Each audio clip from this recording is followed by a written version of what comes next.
Good evening, everybody, and welcome to Friday Night Fights. I am Azalea Akari. I am your op, but I will also be one of your commentators for this evening. It'll be myself and Andy Rogers bringing you 3 matches of action tonight. So, Andy, how are you doing? Greetings! Oh man, I am doing great. The last Friday night Andy of the year, and that's always exciting. We got the new year rolling around, and so we get to look back on all the great achievements of 2022. But yeah, fantastic final night for us here with 3 great matches. And you know what I'm thankful for? No wild matches. So that's definitely a highlight for me. Yeah, we have quite a few different classes brought this week. Last week we didn't see pretty much any Death Knight, but so a few people brought them, but I do not believe the class was played on stream last week. But in this first match, which is Trito 2 versus I was Copa. one of those people who brought a You Death did. Knight and Legacy last You week, and it did, and you paid got a off. win. I was So happy to see that. I think I am the first person in THL to get a victory, to bring a Death Knight and get a victory with a I, Death Knight. I'm not sure. I would actually have to cross check that with the other matches from last week. But yeah, now Death Knight has won a few times, very likely in THL. Believe my opponent won. I lost in Hero. My opponent had the class. But yeah, let's take a look and go through all these classes. We'll start with Oh, I mean, we have yeah. we're in this post nerf world that we're living in. And we have seen, the DHs fall off and the DKs step up. And that's definitely been kind of, I guess, my biggest interpretation. But I think it's really opened it up for a lot of different classes. As Yeah. we were talking about earlier, that, tonight we're going to get to see, in theory, we'll get to see a lot of different classes. The DH come in, the DKs, Yeah. some hunter, some mage, some rogue, and there are multiple variants for each one of those. I mean, there's Yeah. 2 rogue decks that are popular. People sometimes even will throw an aggro DH. We see mostly the spitter hunters, but mage has a couple different versions with big spell and Yeah. aggro, and even ping mage. Getting some love Exactly. Yeah. coming around. So, and it's going to be interesting. So this first matchup, we said we got. So we have Trito and Copa Mhm. playing in Hero, both 4 seeds, and I think that it was Yasiraj or ET Yasiraj, and on the other side it was Another Pleasant Meeting. Oh, another pleasant meeting. I messed up the name in the thing, but And we see 2 similar classes, both of them bringing the DH, both of them bringing the Rogue. Copa does bring the DK yeah. and a Mage as well. And on the other side, Trito has Hunter and a Warlock. This could be, I mean, for the most part, you would assume the Hunter is going to be a Spitter Hunter. Uh, it'd be Yeah. very surprising if he threw in some kind of a 40 card Beast Hunter. I don't know how well It's Beast Hunter is surprisingly performing well. I don't know if it's a 40 card deck. I guess it's a 40 card variant deck, but it seems to be performing kind of well, and it makes sense given what's kind of good right now. It has decent enough matchups into most rogues. It really excels, but it excels against demon hunters. That the specific deck can do really well into demon hunters, especially I don't know how it does against the new variant with that's just pretty much it's quite gross, like with abusive sergeant, lady steno, and arcanist, and just spells and the quest. I want to see. I'm curious if either and play. the new DH is not as good at handling those wide boards, Yeah, it doesn't especially handle. early pressure Yeah, wide agreed. boards. Yeah. It struggles against those kinds of decks, the aggro druids, the pure paladins. So I would imagine if the hunter deck can get pretty early curve, it Yeah. could deal a lot of damage and Hmm. put the DH in an awkward position where he's got to try and use a lot of that damage that he wants to go face for, clearing boards and everything like that. Yeah. The steno play, and then the whole kind of idea is you want to collect a lot of cost cards Hmm. and then get one big steno play where you eliminate your opponent. If you're trying to play steno earlier, that loses your win condition. So, and you don't really have Yeah. ways to climb back on board too much other than your hero power, or the deal with the devil, I think is the card that gives you Yeah. three threes. Hmm. So yeah, it's an interesting one. Yeah. Looks like I do see Trito is on. Okay, so I've been told that they are going to start soon. And I notice I'm dropping frames, which is not fun to see. Hopefully Do we have hopefully that gets fixed. bands yet? No, they're going to challenge shortly.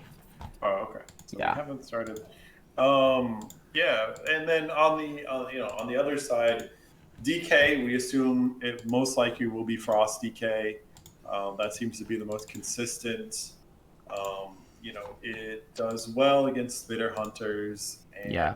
Rogues and most Warlocks, although it doesn't really do that great against the Phylactery Warlock. I think that the Phylactery one, isn't really any concerned about the board. Hmm. But so I would assume that maybe Blood. I mean, he might throw a curve and try and bring a Blood DK Yeah. for a little control. Might do a little bit well against the Spitter Hunter. Does well against, of course, the DH. Hmm. But it's and then on the other side we have a Mage. And that, can really be a lot of things. I mean, there's a lot of play with the aggro mage. Hmm.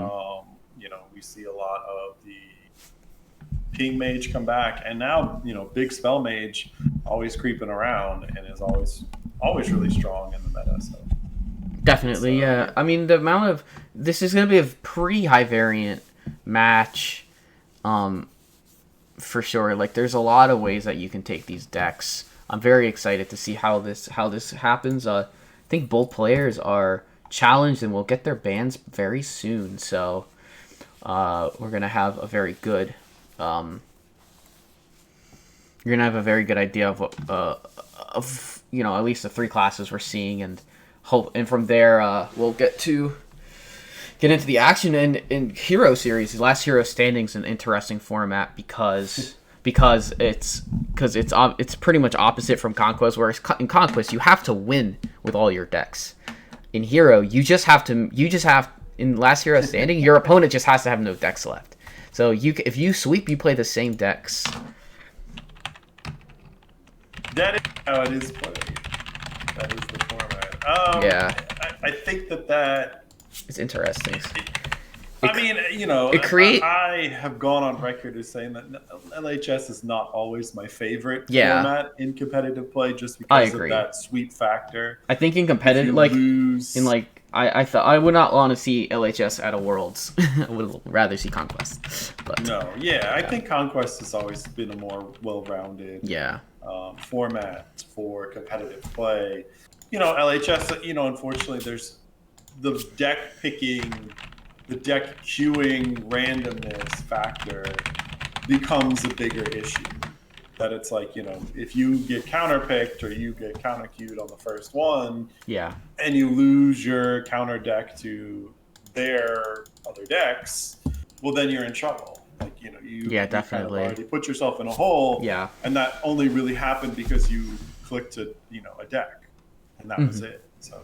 That's kind of the issue that I have, is kind of like that inherent randomness with it. But it does make for an exciting format because you have to think a lot more in strategy as to what you queue and trying to counter queue pick your opponent. So for sure, there are a lot of elements that go into it in regards to that. Yep. So we have bans. Mm-hmm. I'm putting them up on the screen. If you want to take a guess at them. I would imagine that I would expect to see a DK ban From Trito, I would expect he would have been the DK and maybe Copa to ban Mm-hmm. the Hunter. Yeah. Okay. Uh, so Copa banned Demon Hunter Okay, so he and doesn't. Trito banned Mage. I'm Okay. guessing Aggro Mage has just good matchups into every deck that Trito has. Aggro Mage is very fast and good deck. Mm-hmm. Okay. So yeah. Exciting. Also, we have a couple of subs. I know that they'll see this in about 10 minutes. But Bone Master, thank you for the 12 months for the 1 year. And Anfall with the 43 months Woo woo. of Twitch with the Twitch Prime sub. Long time THL member. So Remind me, I need to do that later too. nice. All right, well, I will keep the players no longer from playing. You can start playing. So we'll see how they start. Heroes an interesting format because I think your first queue matter. Your first queue can matter quite a lot. Oh, it's huge. It's Like huge. yeah, you need to you need to start in some. You have to have some plan with your queue, for the format. So we'll see how these players opt to If I'm go. Copa, I would probably look to open up with the DK. I think that depending upon which rogue decks it is, Hmm. I can imagine that that Yeah. would probably be his strongest play to open. Hmm. DH is also always really good. This is just a super strong deck. It can just win if it gets the right cards in the right order. It can just win any game Hmm. straight out. Yeah. So I would expect to see Copa to open up with one of those two. And then on the other side, Trito, depending on what kind of warlock this is, maybe if it's Phylactery Warlock, opening up with that. Hmm. If it's Curse Imp Warlock, then maybe I would look to go with the Spitter Hunter, just because I think that that's a little bit of a stronger deck Yeah. to begin with. But, So we will see. Well, they're we're just thinking waiting. I'm about just it. waiting. I'm just waiting for spectate to happen. I don't. I'm All not. right, so we are, yeah. I'm So very. yeah, There we so go. We're in game. So for those watching on the screen, first to spectate is going to be Copa from my end, and that means that Trito will be on the top of our screen. And yeah, they're into it. Let's see how they open up. So yeah, Copa does open up with the DH. Okay, Um, it's a on the other side, hunter. it is the Hunter, and it Is looks like it is a Beast Hunter.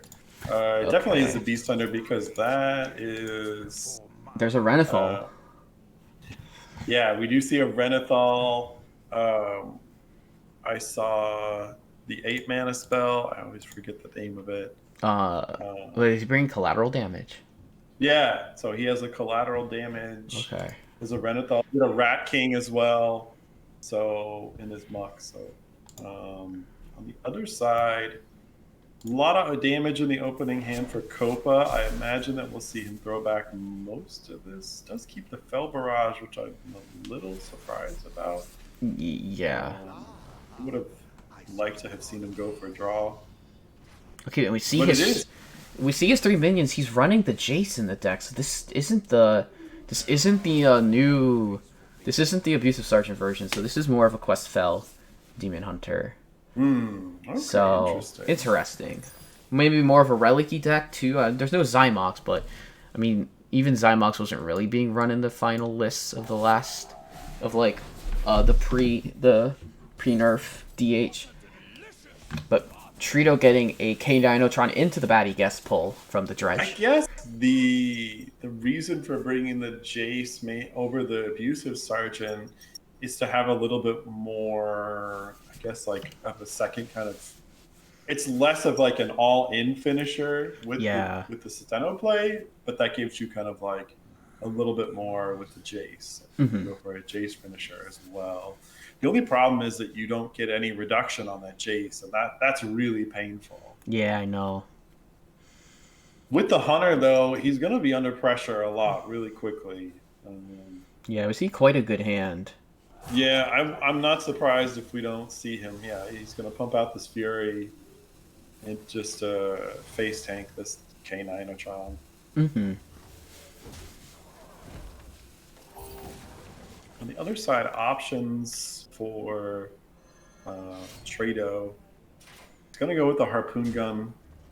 Pretty solid. Just keep hitting face here. Insta grabs the Asharan Saber. Yeah. And we have a coordinated strikes here. But I guess we're not going to see that. I know it works with Feast of Souls, but you probably want to wait till next turn to do that. Yeah, I think that you want to get maximum based on his hand right now, and it's pretty poor. I would Yeah. either play the Eldraki or, Hero Power Pass in this kind of situation. Yeah. There's not really a great play. I mean, you do have the Feldori Warband as well. So there is like a play where you say, well, I just want to get minions on the board, and you maybe just play the Feldori Warband. Yeah. Coin it out, but So it's gonna hold. wow. Oh, he did find a saber off the gun. So this is gonna create a lot of Feldori Warband value for Copa, and he can opt to go for a coin Feast of Souls too if he wishes to draw a bunch of cards afterwards. Yeah, he's gonna need to. Yeah, he's definitely gonna need to. That's based on what his hand is right now. Yeah, so he gets so we see the full clear here. And here comes the draw. Let's see what we get. It's going to be some good discounts, hopefully, for Copa. He will get a discount on the Sinful brand. Yeah, that's good. That's all both pretty Sinful good. Brands. Yeah, both brands go to 0 now, so that's quite good for comboing down opponents. Especially hunters that like to play, beefy minions that you can just kind of chip at with little 1/1s. But like you said, it's constant pressure from this Beast Hunter.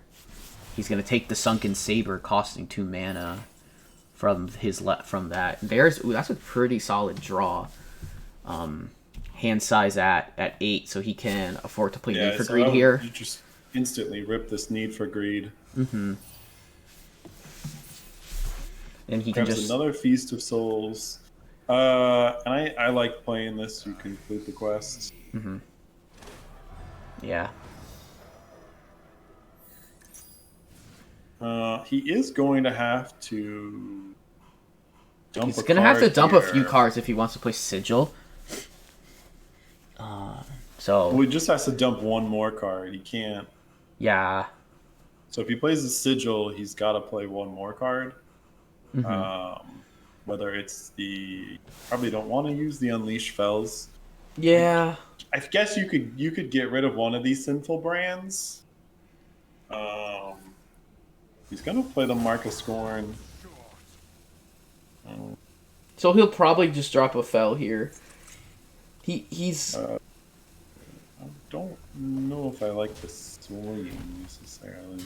Yeah, he will. So he is gonna burn a card. Yes, one card will be burned. I don't know if that's intentional. He just wants to hold these brands, but yeah. I mean, there is a lot of damage. There is quite a lot of damage coming in soon. Let's see. All right, it's a Chaos Strike burn. That's a bit annoying. So that's 16 damage. 16 damage from the brands. Feldori Warblade's a pretty good pickup here. There's a Bound Soul. King Crush pulled. Oh man. Can we kill that? That is the question. I don't know if it's possible. Because if we're playing Fel Barrage, we're not killing the Crush. Because it just is going to kill off the minion. And there's no... I guess here you just drop the Bound Soul, knowing that I have a ton of damage coming in next turn from Setheno. So I would guess that would have been a potential play, but we're just going to go for attacking face. It's just going to be like, I know where I'm taking this damage, but I don't think that I think I have enough to kill soon. Like, It's close. It really is with the Felderite Yeah, Warblades, the strikes, the Sinful Brands. I'm not sure if it's lethal, but it's definitely a lot of damage. And then you can always just Jace on the back end if you need to. Has the heal. So 8 health on it. If you double brands on it, that's 32. So that's 32 damage. Okay. Yeah, it should be lethal. Okay.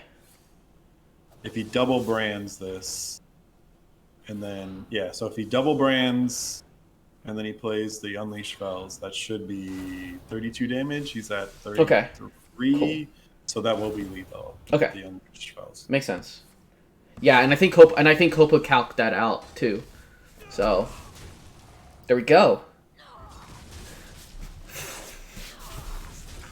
You know, this is a It's lot. pretty crazy to think that, like, but you know, the fact that he got the King Crush actually was Actually the linchpin for Copa getting the victory. Yeah, and Copa recognized that. As soon as he probably drew that Warbands, he probably had a really good idea of what was going on. Yeah, that was very key. The double 0 mana Sinful Brand. Yeah. Really coming into thing, and in this case, and it is kind of the I guess the strength of this DH, which we're going to see again, is that, you know, in this case, a big minion really was a detriment because it gave him the win condition. Yeah. Once he got through everything. So for sure. What do you go with next, though, if you're Trito in your counter pick? You're left with Rogue, you're left with Warlock. Well, I would guess. Ooh, I don't know. Both rogue decks aren't particularly great into the DH. I don't know. Maybe I guess you would probably want to go rogue. I don't know how this deck is classified, but it does silly things, and that's all that really matters. Quest DH does really good things. So, and I don't think HS Replay will have sufficient data to really help me. I would guess that. I would guess we're gonna see. We're probably gonna see Rogue because I think all the Warlock decks really struggle into the deck unless it's exactly Imp Block. Imp Block being the most aggro version of the deck would have some legs. So we'll see. And it does look like, well, it is an imp or a curse imp. Yeah. So this is a fast Warlock deck. Okay. We don't know yet if it's full imp or if it's also playing the curse package. Yeah, playing the curse package, I think the deck might struggle a bit more. Yeah, it's definitely not as fast as it needs to be. Yeah. I mean, we saw last game, the Hunter had a pretty good opening, was, dropping minions on curve every single turn. Mm-hmm. The DH still was able, I mean, it even got a King Crush.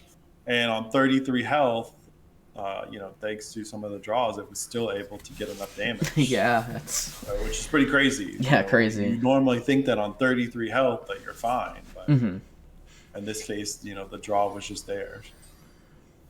So it is a full imp lock. All right, so this is this deck is definitely swarm. I'd say it's He does hit the one. That was really key. Yeah, the one's really key. Missing a one drop here. Definitely. I wonder if Copa's debating not playing the quest on one here. Yeah, you could think about that. Just like there's no, what do you do? I think the quest is good here because like Fel Barrage doesn't get as much value just going into one minion and going face, but here, well, okay, didn't necessarily prevent the 3/2 from getting hit by the Fel Barrage. But we're just going to see coin Warblades. Going to Warblades here, which I'm a little surprised. Okay. I thought the Fel Barrage was just clean. Very clean. But it's going to get the weapon activated. Yeah. Which is fine. Mm-hmm. So the impending catastrophe draw off the top, very nice. Yeah, Trito's going to get the draw. Wow. Those are some good draws. Double Perch. bartender probably not what you want to see. Probably trade Yeah. one back next turn. Drop the Imp Gang boss and trade back next Hmm. turn. How Yeah. scared are you? I'm not. Enough. Are you scared enough to play Unleash Fell in this position? Yeah, I think you want to start with the Bouncel, and I think you probably. I think he's gonna. Yeah, he takes the Arcanist, and then plays the Okay. Yeah. So Barrage. so he wants to go for a bigger, Unleash Fell play. Mm-hmm. Yeah, He's in he's got both of his Unleash Fells now. he can't clear the board If he with if the he Arcanist. if he attacks with the War Glaives into the No, he can't do it. It will always spawn one imp left. Oh, you're right. It's always gonna leave up one imp. Oh, either sure, way. yeah, but it yeah, for sure. I think in this position, yeah, I think in this position, I think I just want to clear. I just want to clear the Librarian. Yeah, because you don't want to get hit. You don't want to get hit with a Fiendish Circle off the top and have a massive statted Librarian. So here's 2/3/2s coming into play. We're a few turns away from Unleash Fell healing. But Trito might have forced. That's a pretty big. Might have forced it pretty early here. A 6/8's very large. But he can't. But here's the problem: is that it's not going to clear this Imp Gang boss off. Yeah, it won't. It's going to wipe out all the other ones, but I think I'm kind of okay with that. We do have Kurtrus coming in next turn. it's up to 4 attack. So they're going to be 4 attack minions, which is quite good. There really isn't a good way without using Grimoire here to clear off the 2/2 unless you attack. So I think that's I what we're like the bartender. Yeah. We're gonna not remove the taunt minion. I guess the taunt minion's good for protection. It does protect against Kurtrus. That way the 6/5 will always live. And a slight misplay there because he would have gotten an infuse on this mischievous imp. Yeah. He tapped first, but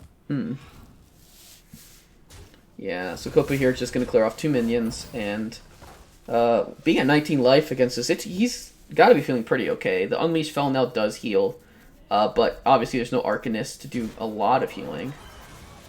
let's do the trade. Mm-hmm. Okay, we're going to trade once and then probably go for the imp. Maybe trade twice. We do see Rafam come in hand. Okay. Top decked Mischievous Imp, and we're gonna juice up a minion potentially here. No, we're gonna opt to not use the library. That could come back. That could come back to haunt Trito here a little bit. The way that Kurtrus summons minions to kill off things, or the way that the way that this deck works. I mean, obviously we just see Coordinated Strike with a Feast of Souls in hand, but yeah, he does have a clear here. Yeah, he does have a full clear here, indeed. Which is a bit of a punish. Yeah. And Rafam is Rafam is going to be juiced though, so he will be able to play a fully juiced Rafam coming back down, and also drop this Merlocula as well.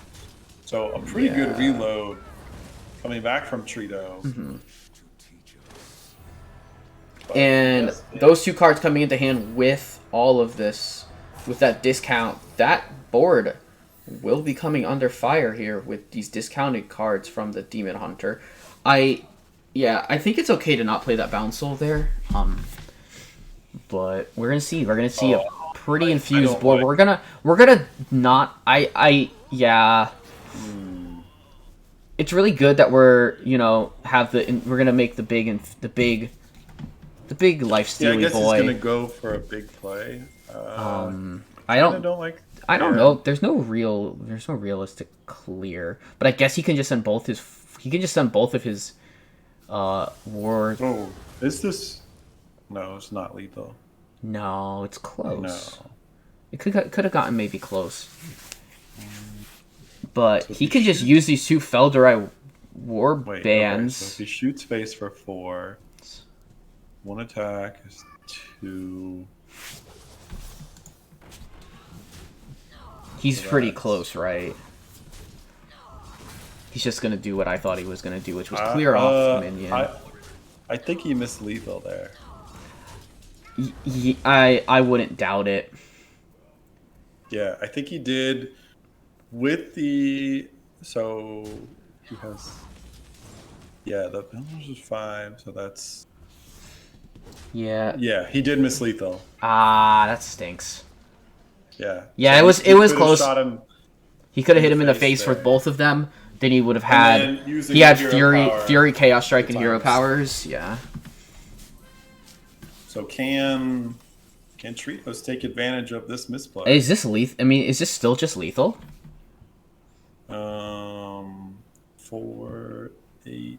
It's close. No, I don't think he has enough minions, right? No, he doesn't.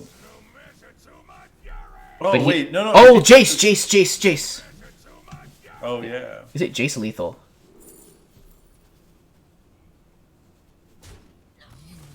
Oh, okay. Trito's just gonna get out of there. I don't know if there was lethal or not because I wasn't keeping track of his spells. Yes, he think he would have had it because Okay. he played 1 Chaos Strike already. Yeah. Did he play 1 Chaos Strike? I don't know. He played 3 attack furies. He played Fel Barrage. He played double unleash Fel. I'm not Okay, sure. so I think that would have done it. I think the Unleash Fells would have done it. Oh, okay, gotcha. Either way, Copa going up 2-0. Yeah. And this is not a warrior. It is definitely a rogue, and it looks Definitely like it is a thief. thief rogue Rogue. with the Queen of Shara there. Yeah. So. No, he does not have 25 points. He has 2. So, last deck for Trito. This Thief Rogue has to sweep. But first it has to get through this Demon Hunter to get to the next decks. Yeah, and it can do that. I mean, Sure. Thief Rogue, it can just, Mm-hmm. you can jackpot a Drakefire Amulet and then play a Trickster into a Drakefire Amulet on turn 3 or 4 and get 2 dragons. Yeah, that's true. That can win the game for you. So Yeah. You're definitely right there. So this is a pretty good setup to get a turn 3 quest Okay. completion. Okay, what is this potion? It's add 2 cards. So from- he took double, add 2 cards for Okay. 0. I think that is the best in this. I think yeah. the only other play that would have been better is either if he summoned a minion, and I don't think he got those options in either one. So I think this is fine. Yeah. See what he can grab. A Great Hall and a Luminous Geode. Actually, oh, well, interesting. So not Guess you can- not the greatest cards. And you have to determine if you want to dilute the pool for stash with those right away. But yeah, Copa here is going to be able to complete first part of quest. He will discount a Sinful Brand to 0. The problem that he has though is he's got to start doing something. I mean, when I say the problem is Tritos. Tritos has to start doing something. Oh, he does, yeah. He can't win this game. I mean, the DH is just going to gather its pieces and kill you. So he's got to play a little bit aggressively. Maybe draw a card is probably the best option here. Okay, he's gonna go for another. All right, so we draw 2 cards. Draw a holy spell. There probably is. Oh, I know. So he does not play the the Sunwell. Oh yeah, So we you're know that right. because that's a holy spell. So that would have been the only holy spell that he could draw. And he does get value out of this Great Hall, which good. Um, Not really, though, much else. So second quest completed here from Copa.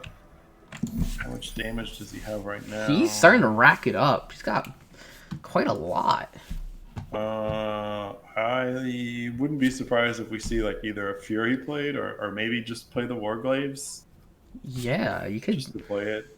Looks like we're gonna see Barrage here, which would clean up the 3/3. Okay. So we are getting close to. We're getting pretty close. If the Geode had a little more health, I think he'd actually be dead because of double Sinful Brand Yeah. with Felderai Again. Warblade, and I mean maybe it's still a chance of lethal. I mean, So that's 16. oh, it's only Plus 16. Okay, no, it's not. It's not lethal. And then the Felderai is 20. Yeah. 20. So he's at 23 right now. Mm-hmm. So it's 23 damage right now. Yeah, so I think Copa here is just gonna maybe rip off a lot of his draw, his Mark of Scorns. He's gonna equip his War Blades. It looks like as well. He's just gonna rip a bunch of damage into Trito's face. Yeah, I don't mind this at all. No, this sets up lethal. He sees it too. Yeah, it's Like this this Demon Hunter is pretty brutal. Holy cow! if he uses the Great Hall on this Oh, Luminous Geode, there's no Trickster.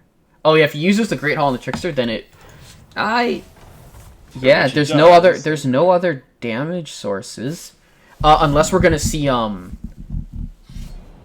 don't think Steno. I don't think Steno gets there. But that's enough. I don't know if you can. I don't know if splitting the Sinful Brands causes no lethal. I think you need to double it up, right? So that is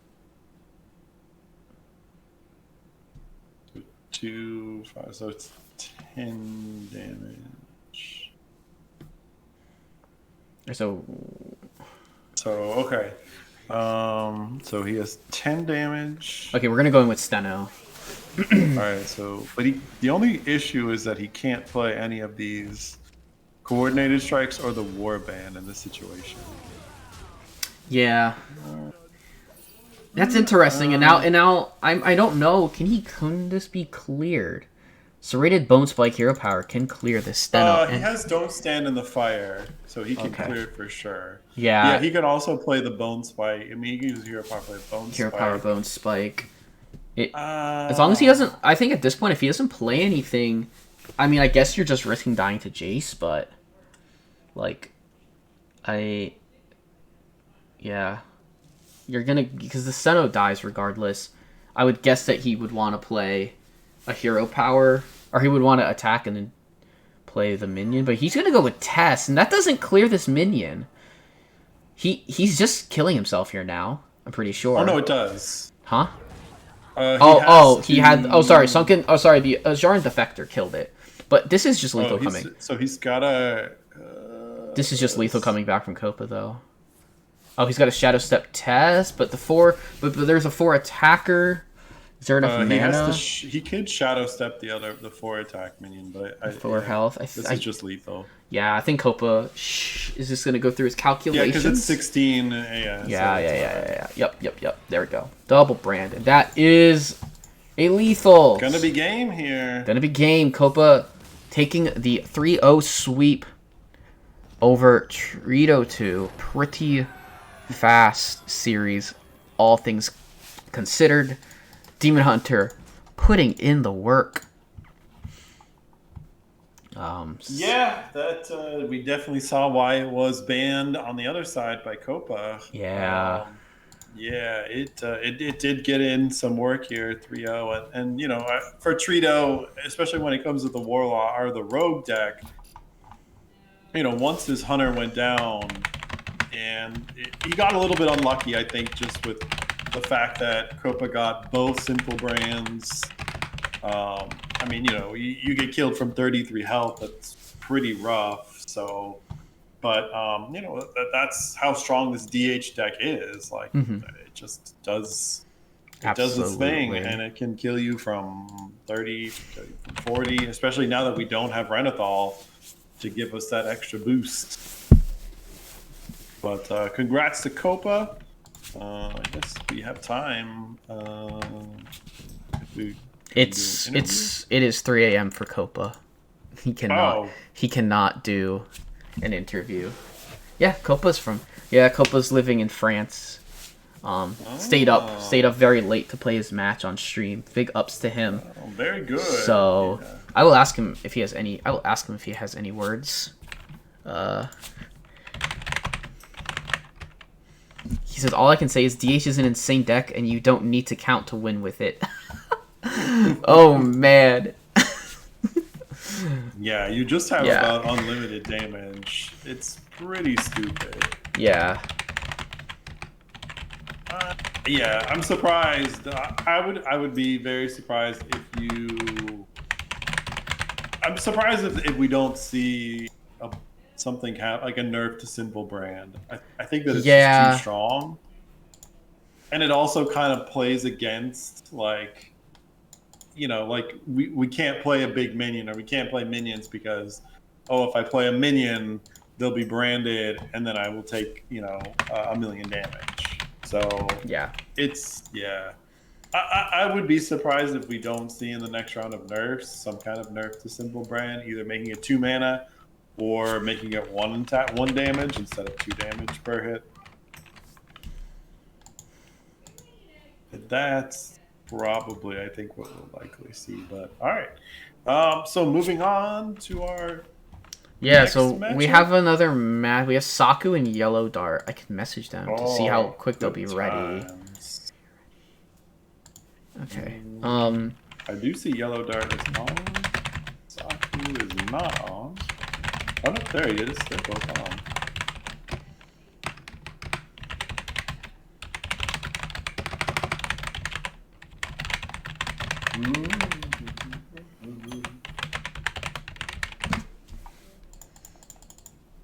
Yeah, I didn't keep them updated. I forgot to do that. I forgot to keep those two guys updated on it. But yeah, obviously congrats to Copa salvaging the points for his team, salvaging a lot of points. Now instead of being a 14-9, it ends the week at 14-13. So actually a ton of points grabbed back and forth from these teams. So yeah, very close, very close. Yeah.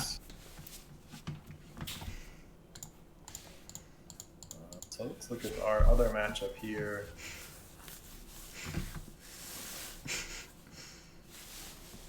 Mm-hmm. The Hero Teal division. Yeah, so this isn't Teal.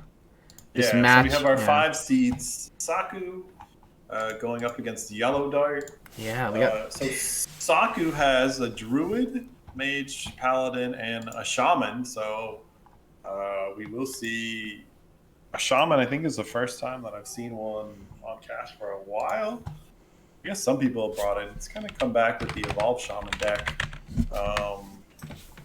And then on the other side, Yellow Dart also bringing Shaman and Mage. But he has the DH and he has the Hunter.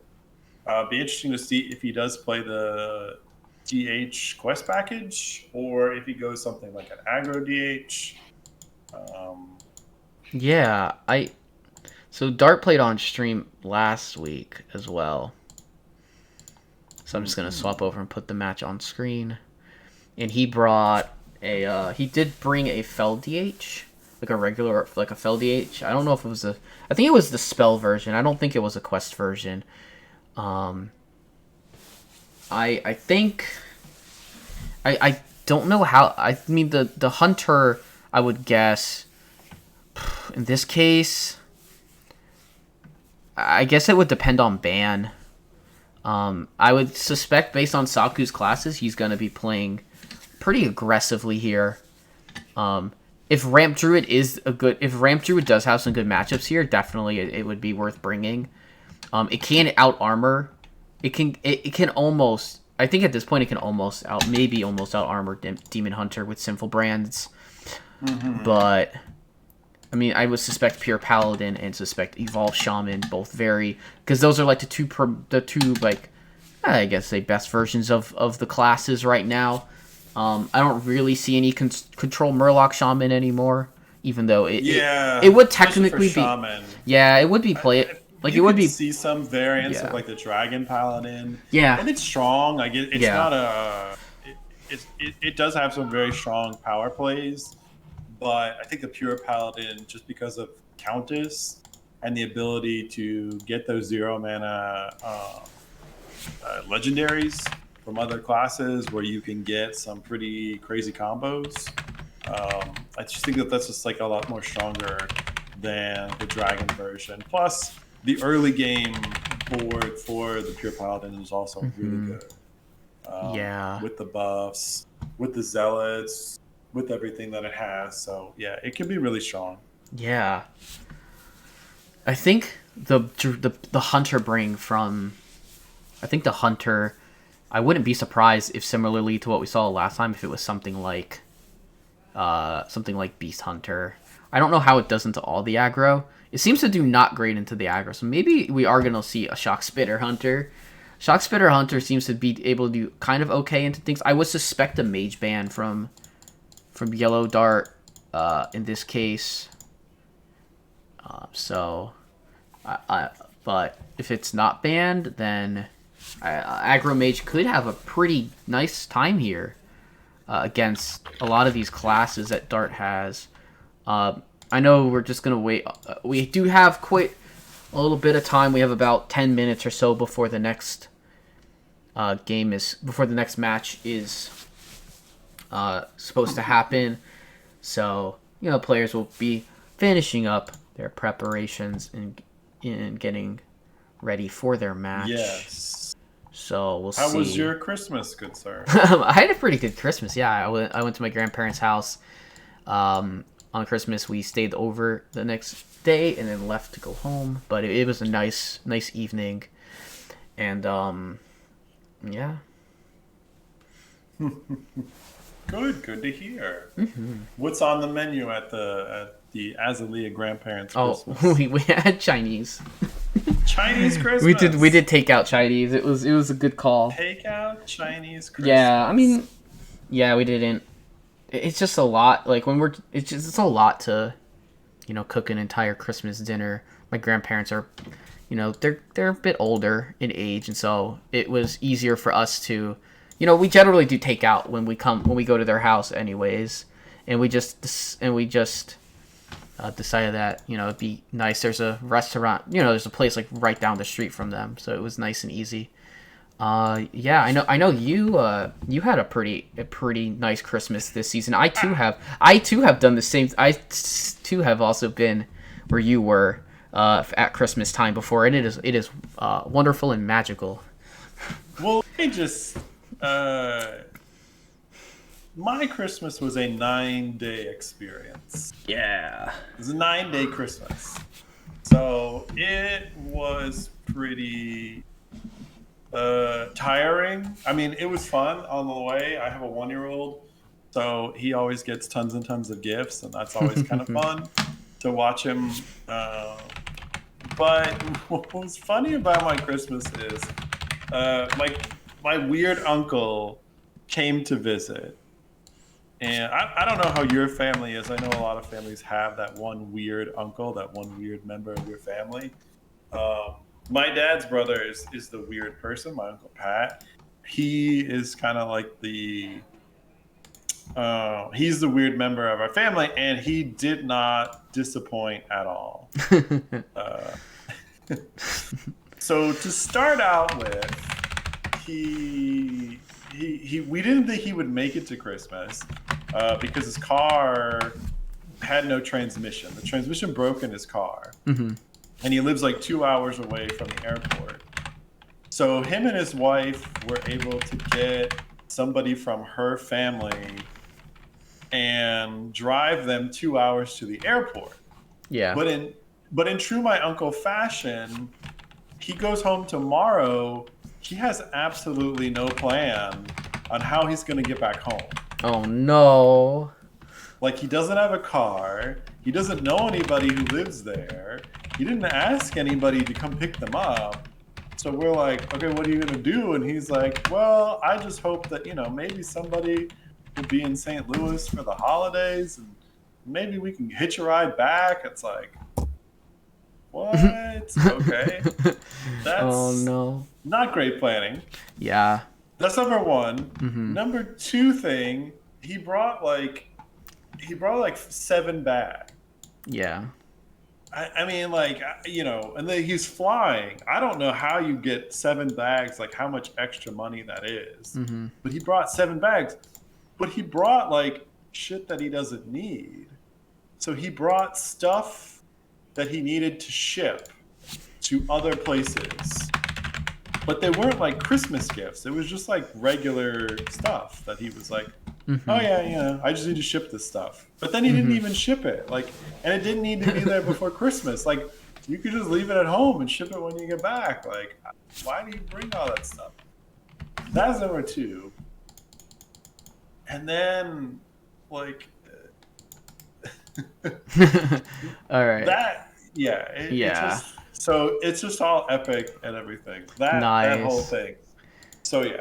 Yeah, tons so of craziness in the my players. So things went just pretty a little slice quick. of the, Yeah, for the sure. Andy Rogers Christmas. Yeah, so both players, they challenge. They have done bans, and both shamans are gone, so we won't see any evolved shaman. What? No, I'm very interested. I mean, I don't have the matchups, but I feel like mage is gonna be a pivotal class in this series potentially. Depending on which ones they bring, so, yeah. for sure. Yeah. I'm gonna tell the players to start. So you can start, and we'll see how they lead. This is also Hero Series, so we are sticking with the same format, and we'll go through this match, and then we will have a Legacy Series, and I'm pretty excited for this match, and almost even more excited for the next one. I wouldn't know why, though.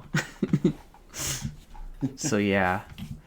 So for this match, we're gonna have Saku on the bottom of our screen, and yellow first to spectate, and the yellow dart will be second to spectate.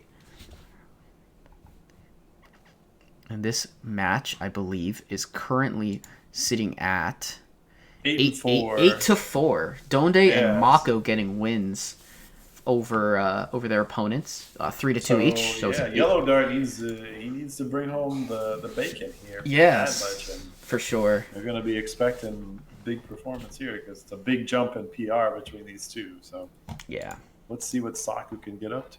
Exactly. All right. So we have spectates up.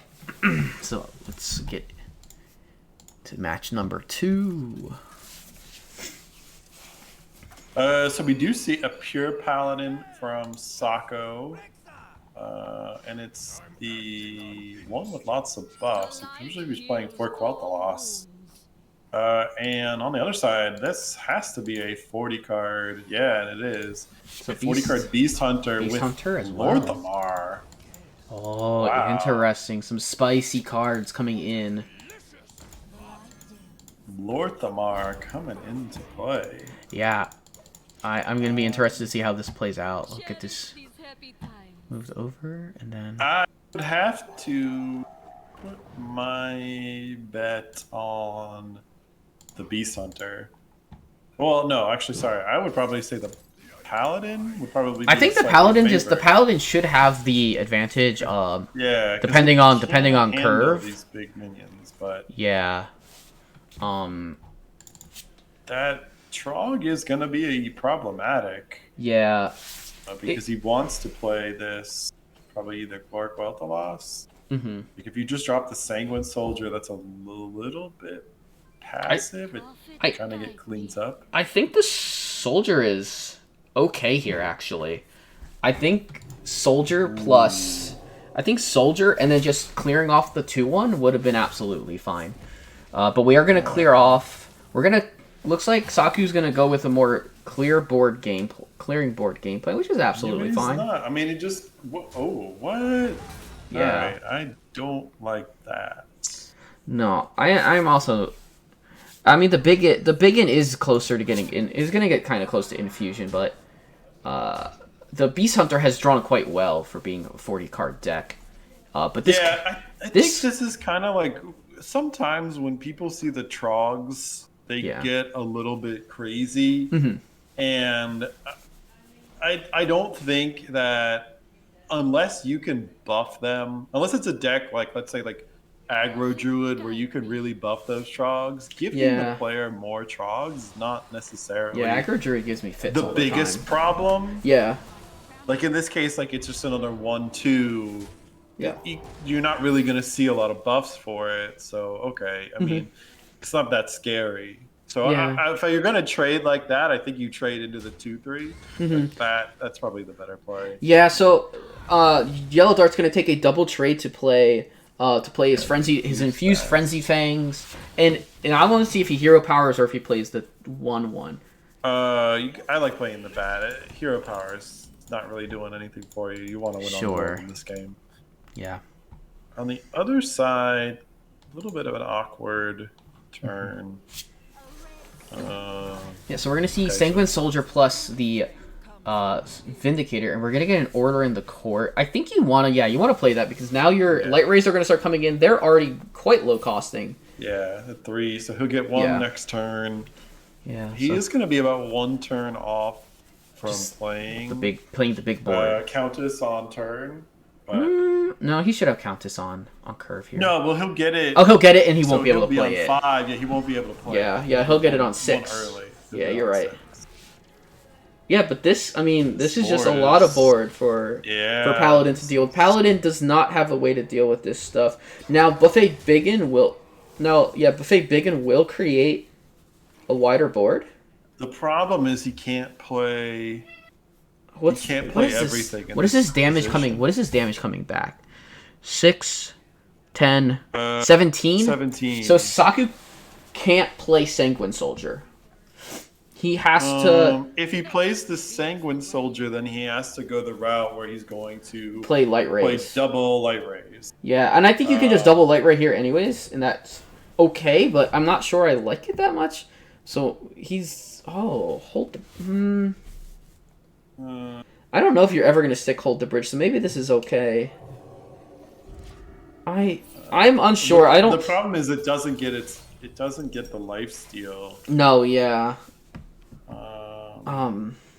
It's a little I don't. The problem I'm looking at is I just think that this game is pretty far out of reach. Yeah. So unfortunately for Saku, that this Beast Hunter really just ramped it up, and I think the turn of not. I think like I would say that the turn with 4 health loss just really caused an issue. Potentially, I think that it might have just been too much tempo the whole game, anyways. The whole it was potential a bit match. I think that the K9otron drawing pulling the Trog out was really advantageous, but again, I think on that turn, if he just drops the Soldier, that's a really good. It's not a great play, but it's fine. It works. The next play, he can drop the 3/1, play the Order in the Court, or if he pulls the buff, play the buff. Or whatever he gets, and then at that point he's able to trade into the Trog. Yeah. And he's able to remove it. You don't have to I think that when he went for the 4 Quel'Thalas play, he had to hit the 2/3. If you're gonna go for that route, that's fine. But, and we do see so this is Big Spell Mage. This is Big Spell Mage. This is It might be 40 card if he's playing. If you're playing Theatar, it might be 40. Yeah. Yeah, that would be my guess. Yeah. This is a pretty good hand. Yep. It is double Renethal. Oh, double mailbox. Oh, double. Okay. I would wonder. I don't have my list, but I guess. I guess you can Denies the draw there. It does. And he doesn't have anything to go into on 6 you're right. yet. I guess, yeah. So I guess that's an okay play. You would have liked to hold the coin, but yeah. I'm curious. Just because it's more powerful to you than it is the draw on the other side. Yeah. So I'm hoping that Saku just. Oh no! Don't. So one thing about Big Spell Mage, and I'm wondering, and I don't know how much Saku has played Big Spell Mage. The coins that you get from these dancers, like you can use them to play out like an early deep water, but something like that. But you really want to save it and see if you can like obviously cheat out Belinda or cheat out Barbaric Sorcerer, something like that. I'm curious if that's how using it it's played. To play more tempo. It's no. not like they get held in your hand to play big spells. Like either you need to play a rune on, if you have 2 of them, you play it on 8, or you play it on 7, or as you said, you play a Belinda on 4, or you play Crush. Okay, we're gonna see a 7-mana Crush. And a coin in hand. Okay, Are we gonna coin out the peasant here? Okay, that's fine. I mean, maybe you could have used it later on potentially. Yeah, I would have held it another turn just because know that Amplified Flurry. So I think I like. I liked Flurry Ping Pelican Diver. Yeah, but I mean, it's it does technically The only obviously difference is that there's a 2/3 on the board now. I guess it feeds into the weapon, and that's why he wanted to hold it. But I would be happy if my opponent wasn't swinging a weapon to my face, though. Personally, but yeah, I mean, 4/5 now sitting on board, looming pretty large. The Pelican Diver's only going to be able to trade into this 2/4. At least there is Deepwater Evoker to gain some armor back here. Reckless Apprentice isn't amazing here. Okay, so we're going to go for a more tempo-y line. Let's see if we get the mail. I think Mailbox Dancer should just come out here.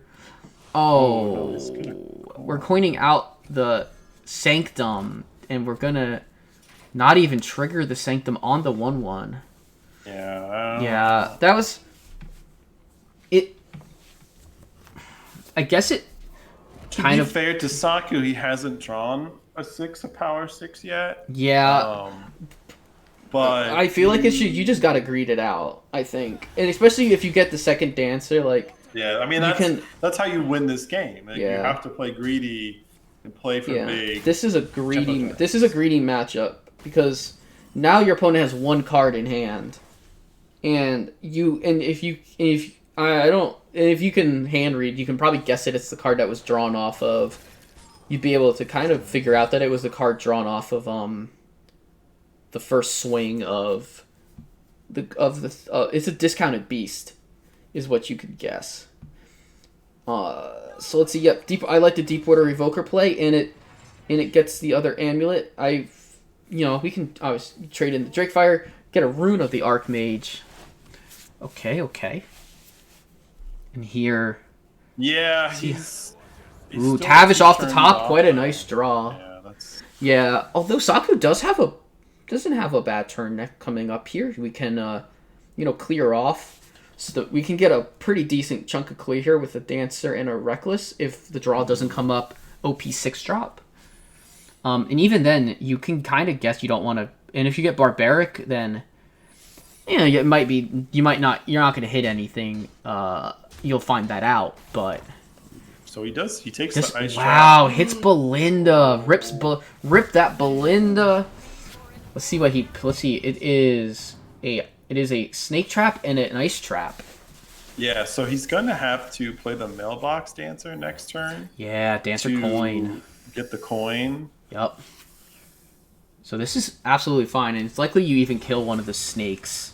Yeah, it gets a snake. Yeah. Okay. Don't mind this at all. Nope. You know it's not a freezing trap. Yeah. He can test next turn for the ice trap. Yeah, you can test for explosive as well. Oh, Lorthamar into King Lorthamar into King Crush. Oh my gosh, that's gonna be a 16/16. I don't know if that's gonna be enough damage still, but well, just goes for This goes for the Okay. crush. Is he gonna trade? Oh, we're gonna. Oh no, we're trading crush, aren't we? Yeah. He doesn't like. He doesn't like. He's showing that it's not explosive. Oh, Yeah. you have to threaten the explosive trap. No, he's gonna trade. Oh, my heart. So, It's okay, honestly. Saku has to.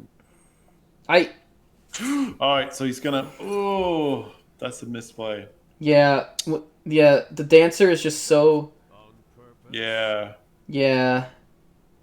Yeah, And now you he just had it- now you should just tempo out the tempo the 2-3 freeze. Yeah. Like you I mean, kill next turn. the 2-1 freeze a 2-2 and you know you're licking your wounds, but he's going into a turn where he does have 5 mana.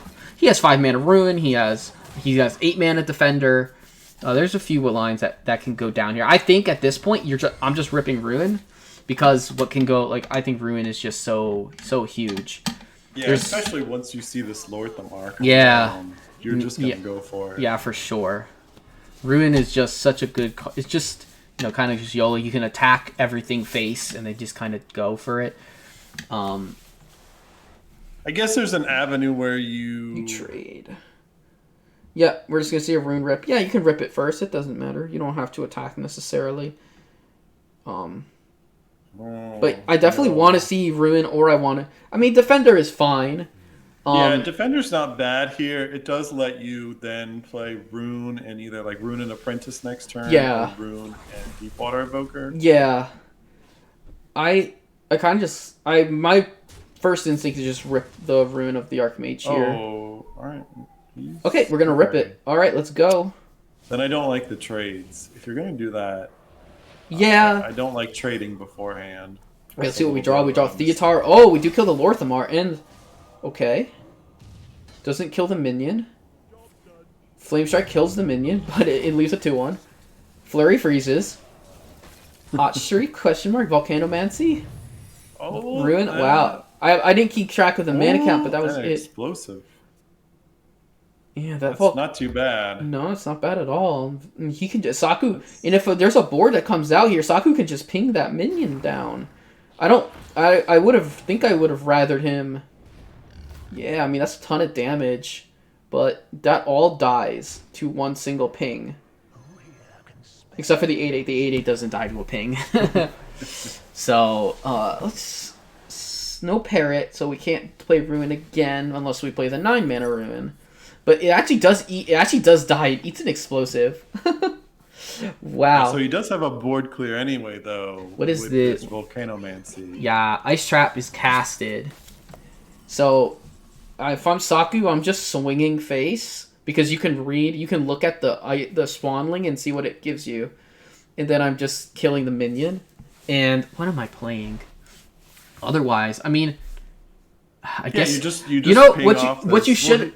I was gonna say, actually, you know what he could have done there is he actually could have juiced up. He could have juiced up his Mordrish and then done it, because his Mordrish would be ready. His Mordrish would be ready at that point if he had played Reckless. Maybe that's a poor line, but I thought that's pretty interesting because now his guy's just pinging for 1 damage, and it's just 5 away. I don't necessarily like this. I think I would have rather have just seen. Oh no, that's right. You do know. Well, you could have played the Mailbox Dancer and gotten the coin and played an Arcane Defenders. Sure. I think that's what I would have liked. But no, wait, no, don't do that. It's Ice Trap. It's. I mean, he should be Okay, yes, so yes, he does yes. do this correctly.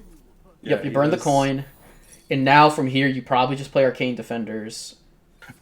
He can go. I mean, he could have played another rune with the Grey Sage Parrot. Oh, true. Yeah, you're right. But Defenders is fine, especially if you're going to trade in this situation. I honestly think into this deck, I think it's actually pretty good to have these Defenders. And now he just makes another set of 2/2s, another set of 5/6s with his Parrot. I think on this turn you're going to rip Drakefire Amulet. Oh, I think it's just yeah, I guess you do rip Drakefire. And he can opt to trade into the Trog if he cares, but I don't think I'd care that much. No. All right, so he's gonna make more 5/6s. Okay. And that's fine. I mean, I think from this position, I don't see Yeah, a way. I don't see a way for that yellow dart can come back on. Yeah, and I even don't mind. I don't want a board lock though, so I like not board locking. I think I would even trade back a Drakefire potentially to see what else I can find.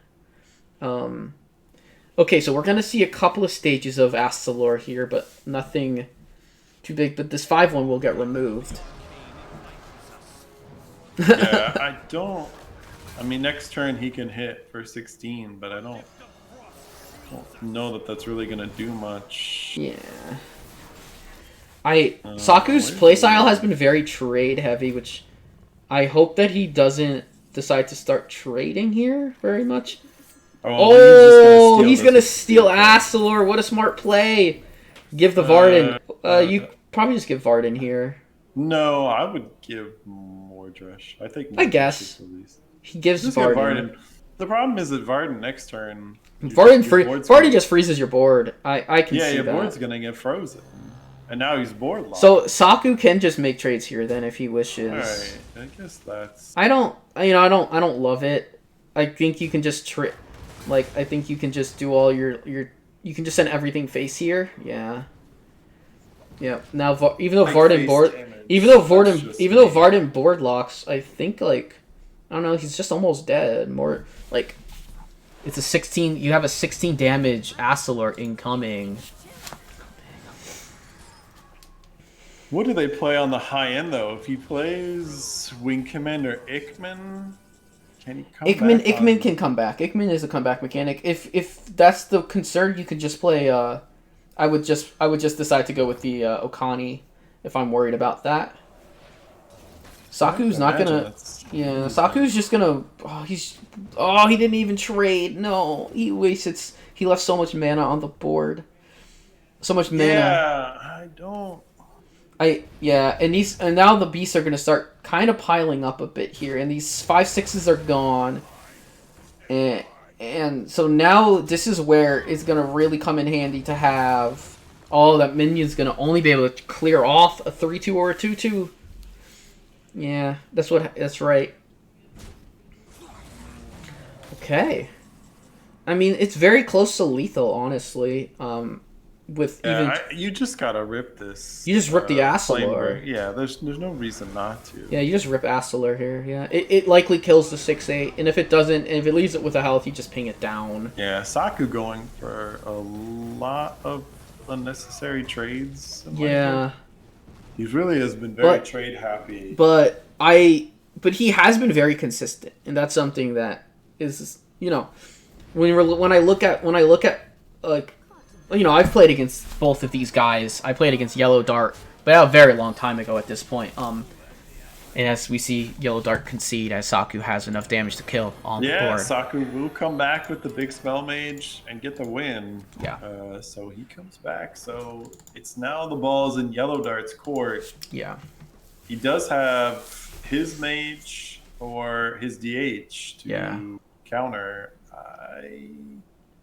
Depending on what kind of mage it is, if it's an aggro mage, you can get some damage in. Can beat this big spell mage if it's a DH. So we'll go with the DH. And it is alright, so it's just a fell. It's not a quest. Okay. DH. Yep, this is what we saw Yellow Dart play last Saku week. keeps the Nightcloak Sanctum, but I don't like this. Because, what are you freezing? Yeah. I mean, especially if because this is a spell DH. So there's not a whole lot of things you're going to be able to do that. Unfortunately, because we aren't spectating Dart, I couldn't see what his minions are. So we will see over time what they are. I would guess it's probably Steno Jade. It's probably the ones we saw from Copa, but it could be Zymox as well in there. Maybe it might be like the old list with Zymox and so you have the spell. All right, he's gonna point out again. This is so aggressive. Yeah, I don't. Like, I don't know, something Yeah, like. especially when you have the combo of Drakefire Amulet and Barbaric Sorceress, and you're playing against a deck that You you want to know is going to keep cheap cards in the hand. You Yeah, want to hold on to that coin to get that 6 mana exactly. Yeah. play out a turn early, Hmm. and now it's like, okay, he's got a ping here, play Now the it's Amplified Flurry again, yeah.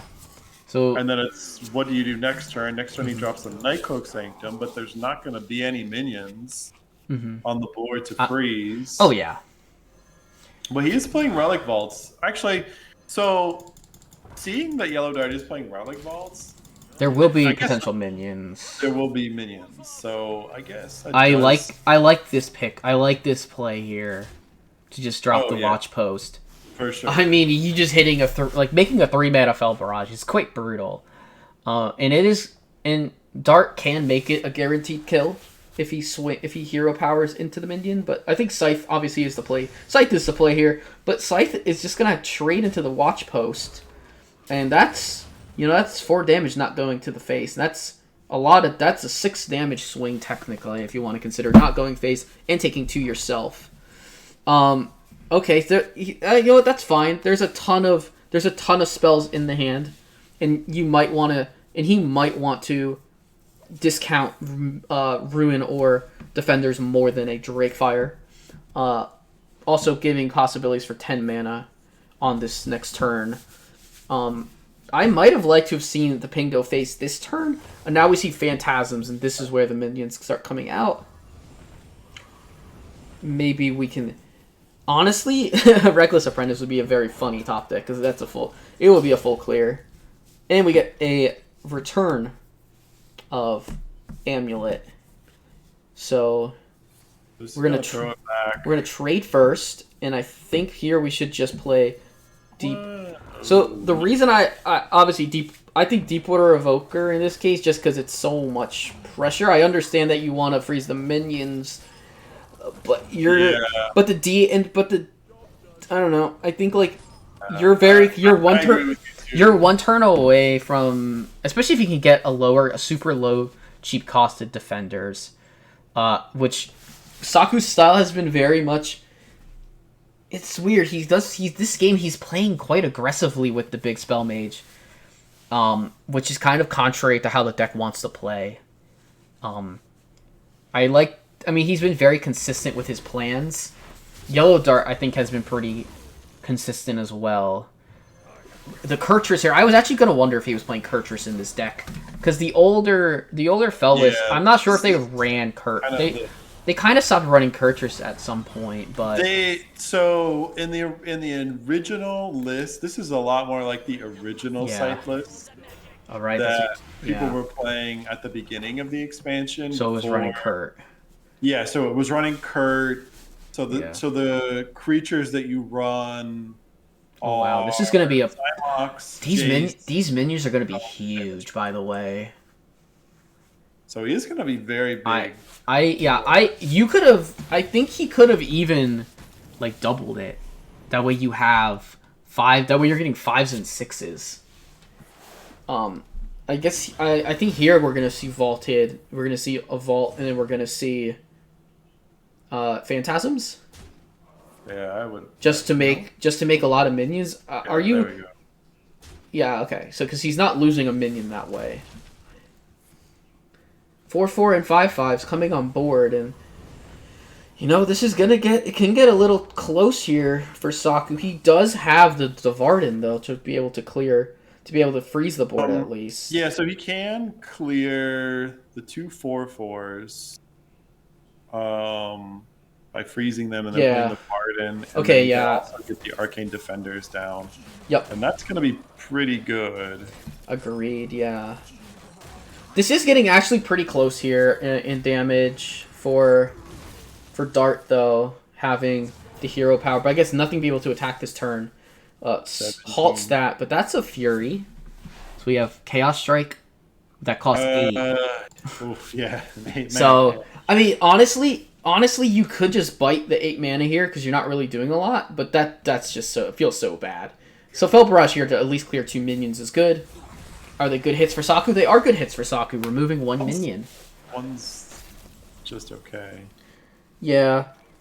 And here, Theotar's kind of a dead card. I'm looking... Yeah, I like Okani. Okani on a spell. Yeah. Okani for us. I would say pick spell here, because you're... and... Yep, and a lot of armor. That is 9 armor coming in. And so now, I think here you just... Yeah, he's going to take his trades. Trade. Controlling the board. I don't mind controlling the board against this deck, specifically. Well, but the thing is that you've seen both Relics of Phantasms. Yeah. So I don't... Yeah, I don't mind it as much because it's been Saku's game plan the entire time has been trading off controlling board through trades. Because he could have got... Sir. Why do you want his 8 mana? I don't think he realized that the only card left was his spell. He's gonna give a Pelican Diver. But now you're stuck with an 8 mana draw card, which I guess is funny. The Fel spell? So you will play it a second time if you play Varden. Or sorry, if you play Dawngrass. Oh, if you play Magister, you'll get to play another. You get to make more attack. That's strike. funny. That's funny. Felderai Warband into play, not able to target the 5/4, so we will just simply trade into it, and we will juice our hero power. So that's going to be an 8 attack. Sorry, 10 attack. Yeah, 10 attack from the hero power. Yeah, imagine you just go dome. Yeah, you send that dome.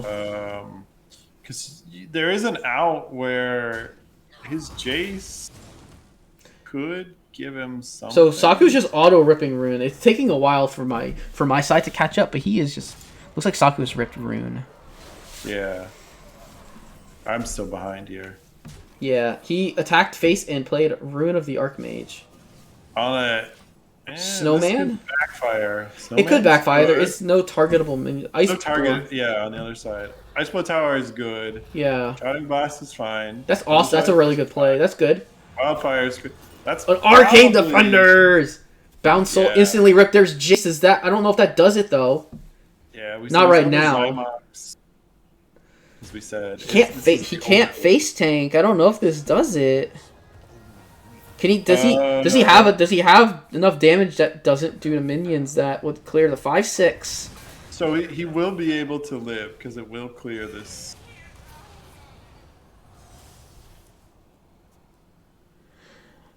Oh, he lives barely. There hasn't been enough hero powers, but these hero powers will juice fast. He has to tank that. Honestly, he honestly does have to tank that. Yeah, Barbaric does save you from taking damage, but I don't necessarily like it. I mean, he's honestly close to dead. It's so it's. So if you drop the Rune of the Archmage, though, and it doesn't clear this Jace, you're in a bit of a pickle. But the opposite side is that, like, what's the other play? The other play is just playing Barbaric Sorceress, and that's not doing anything for. I mean, like, that will stop the Jace. You could go face for 4, but you can't set up counter lethal on the other side. Oh, yeah. This is the play I like least. Well, now you open yourself up. You open yourself up. I mean, he just needs. one damage. any bit of damage is lethal. Oh, it casts dragons? No taunter! Oh my gosh! Oh my Saved, dude. That was lethal. That was lethal. Oh my gosh! Oh my heart, dude. There was other defenders in there as well, I'm pretty sure. So it was I think it was guaranteed to cast. It was guaranteed to cast Drakefire or that, and that's just lethal back for Saku. That's just lethal back for Saku now. So that's well, I mean, that. So that's Saku going up 2-1. 2-1. I didn't change the score, but it was 1-1 after that game. So yeah, that Drakefire amulet saved. had to pull a taunt minion. And I think that's like one of the only taunt dragons. There's only two. It's the Yeah. 412 and the 48. Oh yeah, Primordial Drake. Yeah. Yeah, those are the only two ones that God. you can get. Yeah, and he got one of them. That was a very fortunate pull. Wow. A little fortune for Saku here. Now it's just But I think mage that, left. I think that Saku almost he almost threw that game. Like, Yeah, he honestly did. total winning position. I think he almost threw that game, but was able to get the luck of the Irish in the end and come through. Yeah. So it's just so it looks to be so this is an aggro mage. yeah. I'm on curious the because other this matchup is matchup's pretty good for the big spell mage as long as you just play control-y. I didn't see the mulligan necessary. I didn't get to see the mulligans too much because I was changing around I was like fixing the screen, but I'm not sure I like keeping the Reckless Apprentice. I saw that it was a keep. Yeah, I don't know that it really gets a ton of value in this matchup particularly. No. Well, it gets value. It's not. I think that like you want your dancers early. You just wanna get towards your stuff as fast as possible. And Apprentice is something that is kind of just good later. Glacial Advance. You definitely always pick Glacial Advance in this situation. Yeah. Oh my gosh, you got an advance. That's so gross. Okay.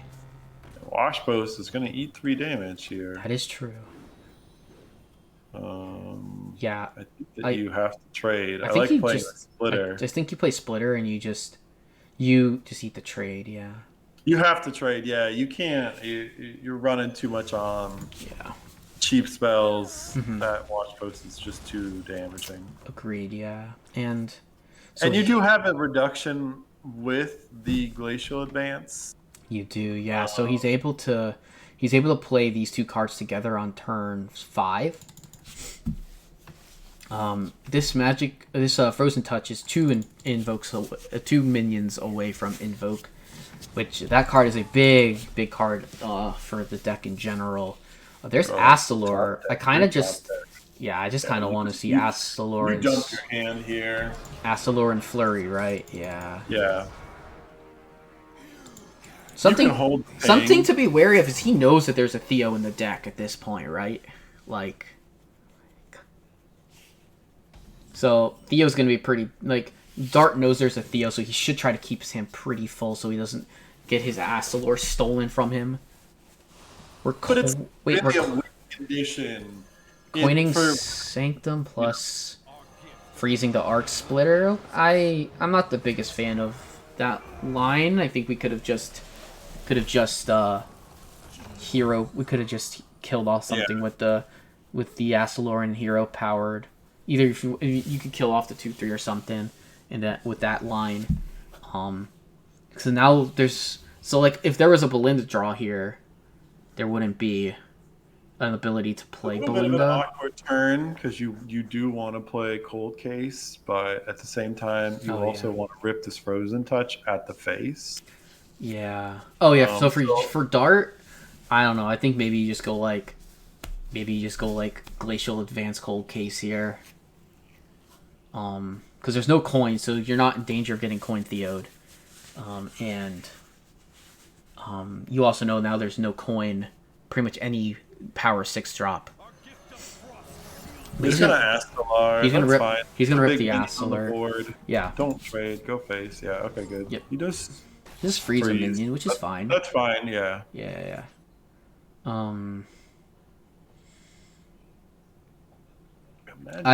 There's only one. I guess really Astalor. Really playing Astalor is the best.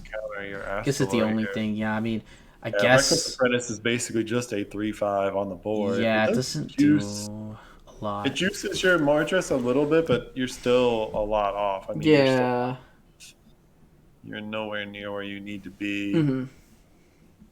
Yeah. Having a 5/5 on the board to trade with is better than having a 3/5 on the board. Yeah. So I think that's what we're gonna see here is just Astalor. I know you want the Mana Thirst is so.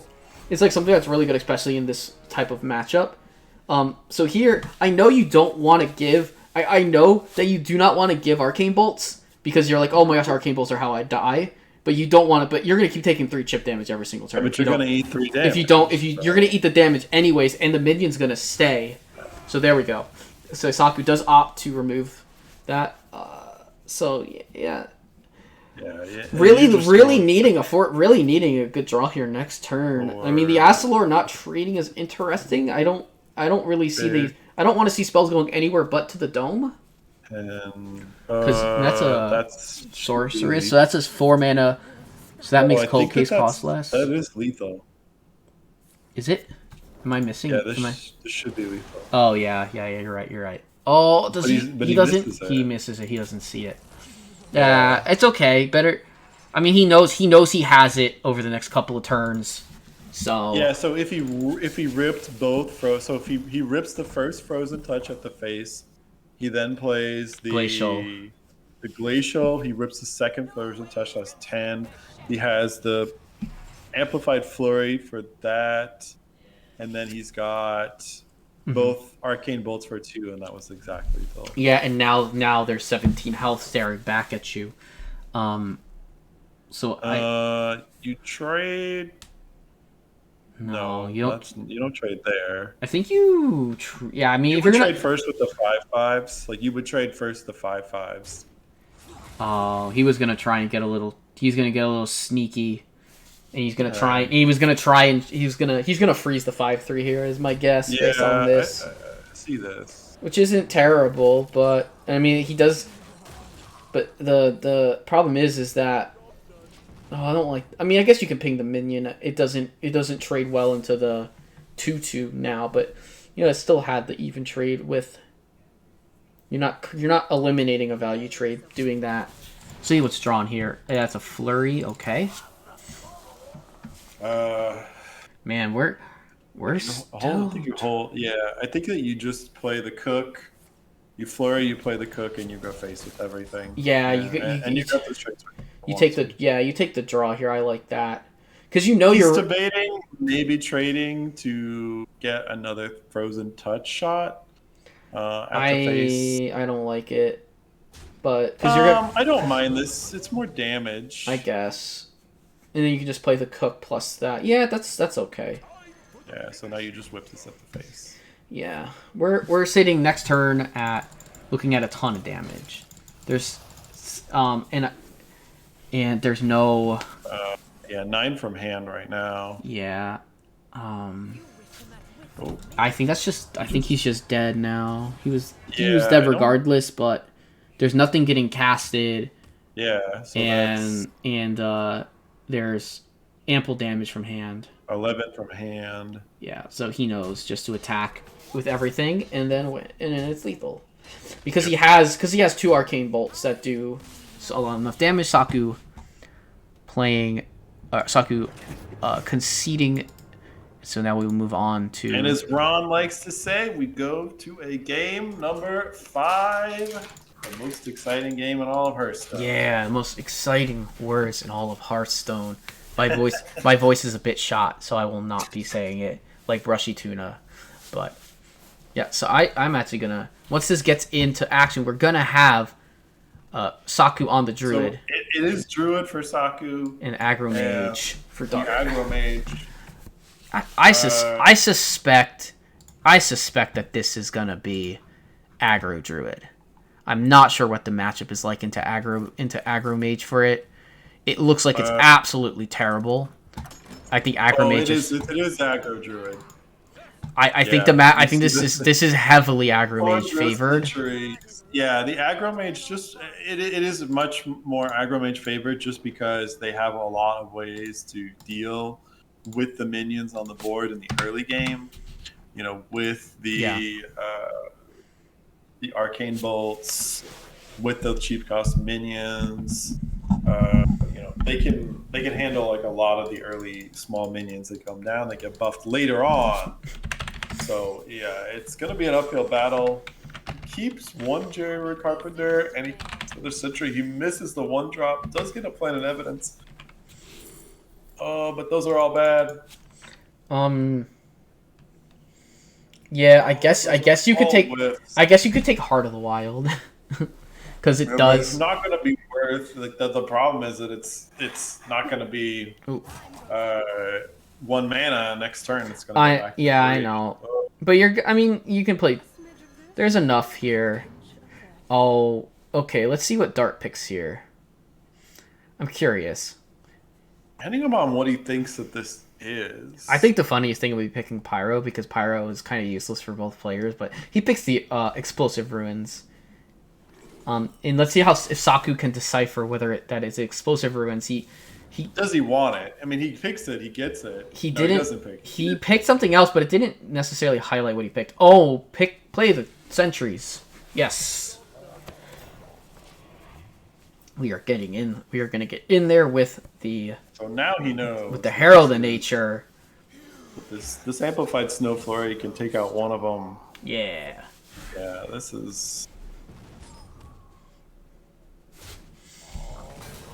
I still 100% think we're dropping Herald of Nature here. Unless, I mean, you could go wider. You could go like Druid of the Reef plus a Jerry Rig. Jerry Rig's gonna get Sow the Soil, so I guess you can make a 2/2 if you wish.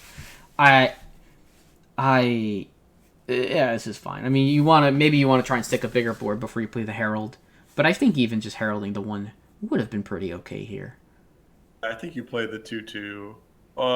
It's either it's 2/2 or the Druid of the Reef, and Saku hovering the +1 attack is a bit interesting. Okay, we're gonna see the taunt minion and face. Nice. Yeah, so next turn we can go 2/2 plus nature. Because this board is definitely gonna start clearing off. We're definitely gonna see some clears trying to come in. Savara is picked up in hand, so the spells that Dart plays is quite important at this point. Because his next 3 spells will be into Commander Savara for later, so he's probably going to He does want. have a board clear here, and I, to be honest with you, I probably would take the board clear, but he doesn't go for it. He just wants to get the Arc Splitters down. Yeah. I mean, to me, with playing against aggro druid, as long as you keep their board empty, you're happy as can be. Yeah, definitely. And this is this is kind of a punish because it's gonna be. Yeah, this is gonna be a pain to deal with. But Saku will have to deal with some of these minions. He obviously can't just go face with both minions. No, he trades. You trade off. Yeah. He's gonna go face. Okay. Oh no. Okay. I mean, there's not a big punish on the other side. No, you're right. He's going to trade in. The Arc Splitter's going to get some bolts. So he can throw 2 bolts at things and then a Frozen Touch. Mm-hmm. Can he clear? Okay, so yeah, we're gonna see a few Trogs come out here. Nope, never mind. The Trog's gonna die first, I guess. We're gonna see a double trade? Or we're gonna see a trade in a bolt?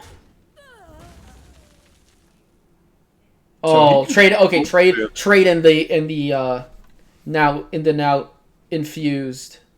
Gotta hit it, yeah. Oh, okay, never mind. We're just gonna go for it that way. Absolutely fine. And to be fair, I would. He throws this down. Okay. I would honestly go for the. We're gonna force it and try and force the trade. Oh, Living Root's such a big pickup that allows the Trog to die right away and allows for a bit of a board to be created, and you could even, I guess it just puts another minion on board. I think Heart of the Wild here would be pretty good. It doesn't. But it doesn't give the extra effect. I would have liked it on the minion that can attack just to keep it out of range of that. And this Savara has Arcane Bolt, Coin, and Frozen Touch. Those are all in an infused Frozen Touch. All very good cards to have. Yeah, all very good cards to have. Don't necessarily have to play it now. No, I like the Savara this turn, and then you can just bolt off this 3/1. Gotcha. and then next turn. I mean, you're not in any danger because you're at 21 health. Yeah, this is like, and the aggro druid is run out of cards. yeah. So unless he's able to somehow, I think he's gonna. I wonder if we're gonna coin the Snow Flurry and ping down the. We're gonna ping it instead to have a board presence. Okay, this is good too. Yeah, absolutely fine. And this Aegwin, like Saku's just not gonna have much of a board for the Aegwin. Like we can create as much minions as we want. I just don't. Saku's going out. We're going all in here, and I think, I mean, this is kind of. You gotta go face. This is kind of the fate of aggro druid in these matchups. Eventually, they just have to go for it. And if the aggro mage has the clear, the game is just gonna be a slow loss because they're never gonna obviously get board back. Man, this series has been so exciting. Honestly, it has been very back and forth. Yeah.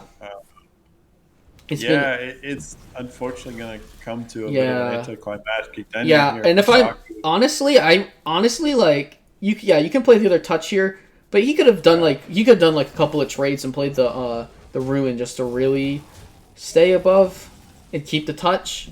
Yeah, Lance Fury's going to do absolutely nothing. Oh, Saku knows it's over. Just rips it. Yeah, man. 13 health, but he knows that this game is going to quickly take a turn for the worse. So Saku decides to concede. I would definitely not consider that an early concede, even though he had 30 health. But yeah, so Yellow Dart squeaking out the series here. Taking out Saku's aggro druid with the aggro mage to complete and coming back the match. Down 2-1 at one point. He comes back. Down 2-1, and in an unfavored for the first one. Yes, getting at the aggro mage. I mean, aggro mage. If it gets off to a good start, I think that there were some. Plays that time. Maybe the game that he won with the aggro mage there weren't some questionable plays. I know that Saku kind of was using his coins a little bit more liberally than we normally like to see from the big spell mage players, but I think that very well played in terms of Yellow Dart knowing what he needed to do to win in the matchups, especially the unfavorable one with the mage. So yeah, good on him getting it down, and he will take home the win, a much needed win for his team. But Saku not going away empty-handed, picks up 2 points. Yeah, those are 2 crucial points for his team as well. Yeah, they'll be very happy because now they're sitting at 10-8 on the match with 2 left, with Vron, Mexico, and Lotus Knight to play. I'm just waiting to see if Dart would like to do an interview, and after this we do have one more match. I am in. Yes, a big one.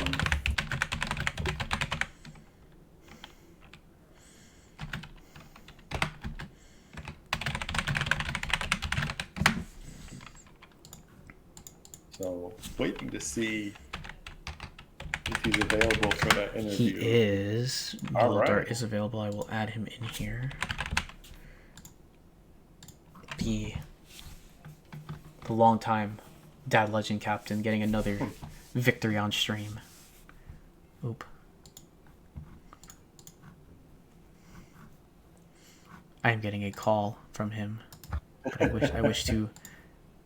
He needs to join. No, okay. Yeah. He needs to join our call. We'll call him. We don't. Yeah. He doesn't call us. We'll call him.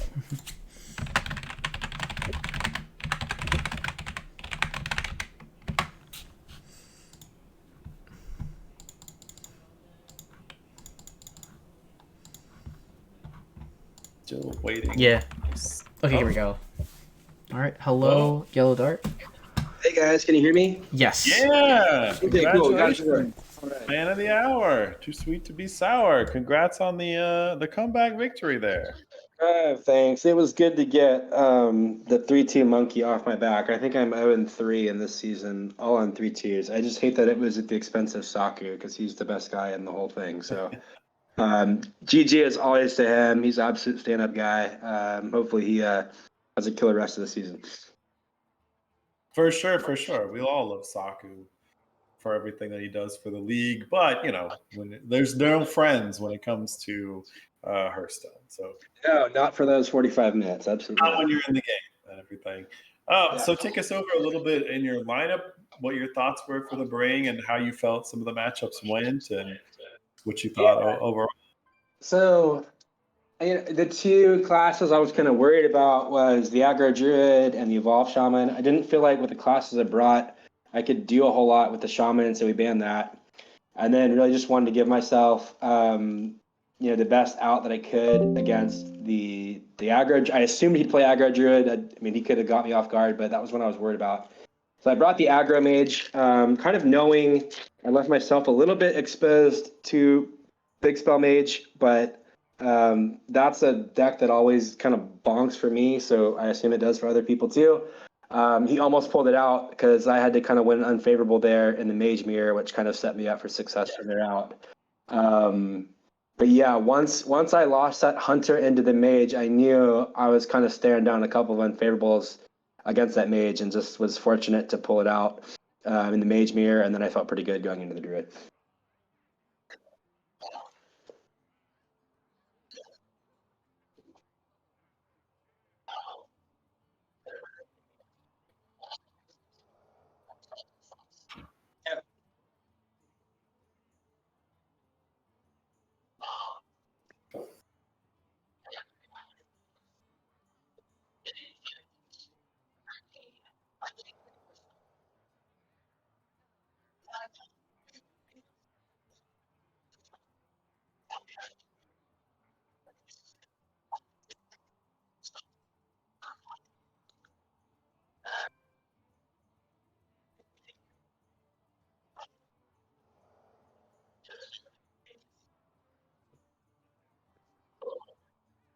Yeah, I mean, I was sitting there just hoping another 10 armor wasn't going to come slam down and seal me out. That was kind of my fear.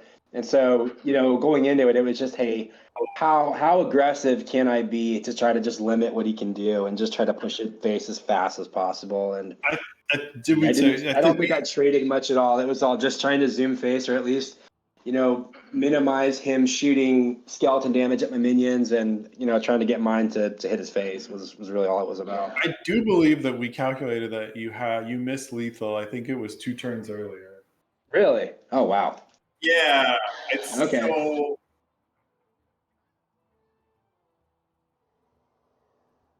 Yeah, I think it was exact lethal with. So if you played, so you play the infused frozen touch first, which I think was reduced to 1 mana, and then you would play the DK spell, the Glacial Shard, which would then reduce your next one to 0, and then I think 3. It was both, to 3. That's 10 damage, and then both of the arcane bolts plus face damage from the thing. I think was exact lethal. Yeah, that's a good call out there, I guess. I mean, I just probably need more reps on that deck. I honestly hadn't played it a whole lot until this week. I brought it in both series, so I played it a little bit, but not enough to really feel like I'm going to see those early lethals, I guess, especially not with Death Knight spells in my hand. I wasn't really thinking about No, yeah, for sure. With the Death Knight spell, it could be tricky when you're not used to that kind of stuff. Well, then on the other side, I think the game before, he got super lucky. The Ice Blood Tower pulled. Oh, yeah, that one. Because I was like, I think I can do this. But and then I'm like, okay, let's watch it land some Fairy Dragons or something, and then no, it's the 4/12, and I'm like, oh man, it just sealed me out. But he had better plays that turn. Like he could have played another rune, which he should have done, or he could have played just a barbaric sorceress for a 3/7 taunt. Yeah. Yeah. Yeah, that. I mean, he almost got super punished for that misplay, but it,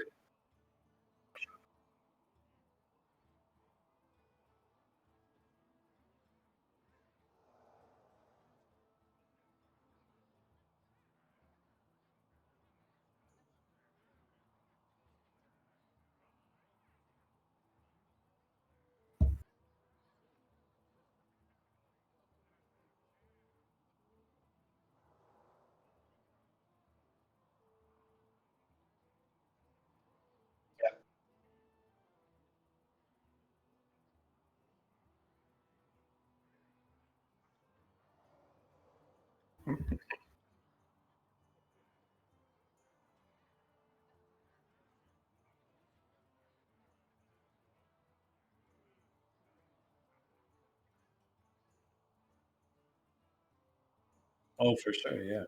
Yeah, I'm sure. Right. Yeah, back and forth.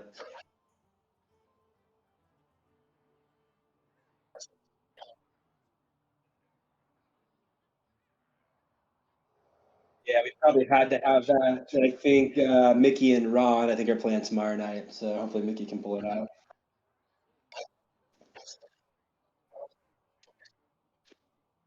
I think they might have rescheduled too. I think it's been a week of reschedules. I think I'm honestly not sure.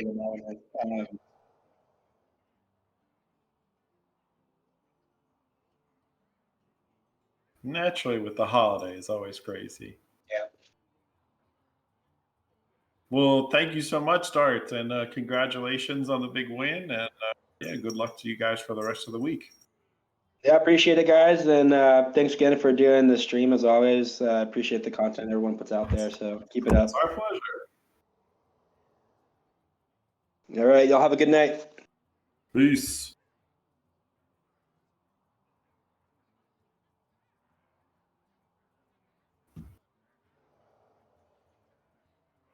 On the stream, anyways. I can hear you. It's good to have some veterans of THL. So sorry I was muted for a little bit there, but I don't know. Andy covered a lot of the talking in the interview. But yeah, our next match coming up is a Legacy Series match. It is going to be in the Red Conference. My team. Yeah, Our team. Our team. It is. Venus Pomoni versus Wild Rose. Yeah, it is Got Justin versus Copa Keepers, and so we got one seed action coming in. We've seen we've got a match from the 4 seed, a match from the 5 seed, and now we go all the way up to the 1 seed for our final match. Excellent. The heavy hitters, the big boys. Yeah. A little pressure on Vino because if he doesn't win, he will no longer be the one seed. That is true. Yeah. It's now a trend for my teams to have 1 and 2 seeds that are very close in PR and swap 3 times a season. That's what I will say. That is what happened last season, anyways. Where I had Owl and Vino swapping seeds for most of the season until Owl got to his 550. But yeah, so this is currently a week that is 8-3 in favor of Copa Keepers. It's, obviously as the 2 players on the team, we're very happy to see that. But we have in this match, you guys, this match has some very similar classes to what we've seen. Got Death Knight, Demon Hunter, Rogue, and Hunter from Wild Rose.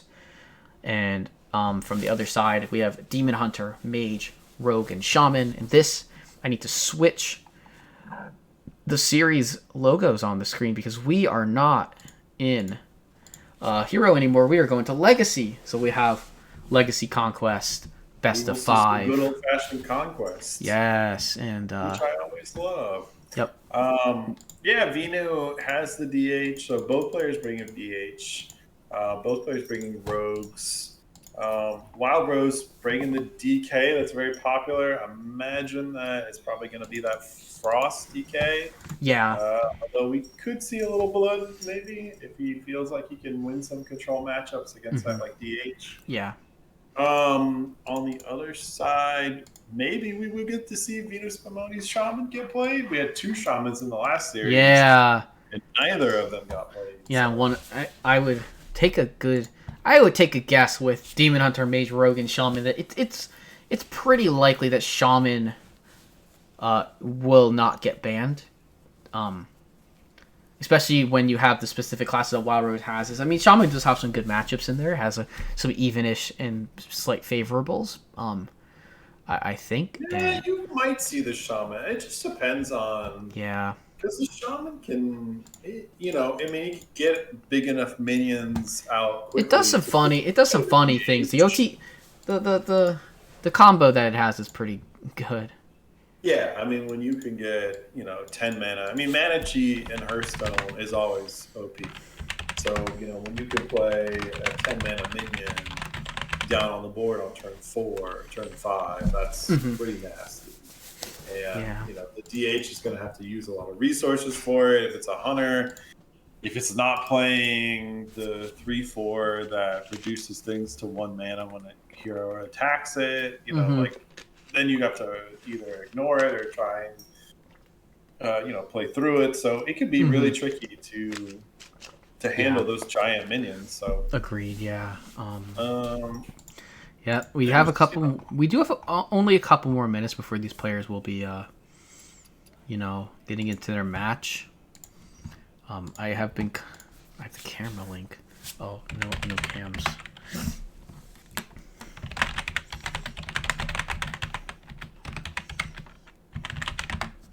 Yeah, I will work on getting I will work on getting cams set up for next week if people wish to play with webcams. Yeah, some beautiful faces. Yeah, I mean, yeah. So I mean that we have to show our faces. No. Oh, okay. Well, in my case, I would just put my PNG. I would just be able to use my PNG thing that I use. Gotcha.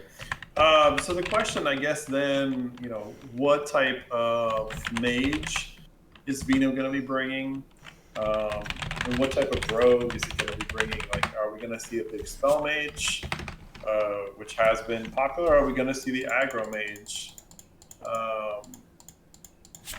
I mean, looking at the counter lineup from Wild Rose, you might say that the big spell mage is maybe a little bit more consistent across those lineups, depending on what he decides to ban. But aggro mage can pressure the DH, it can pressure the hunter, depending upon what kind it is, and it can stall out a rogue, quick, fast, or long enough to be able to get a win. So, I'll be interested to see what he decides to bring on this for his lineup. So. Yeah. So. I'm just waiting for Wild. I mean, we're just gonna wait for these two to challenge and do bans, and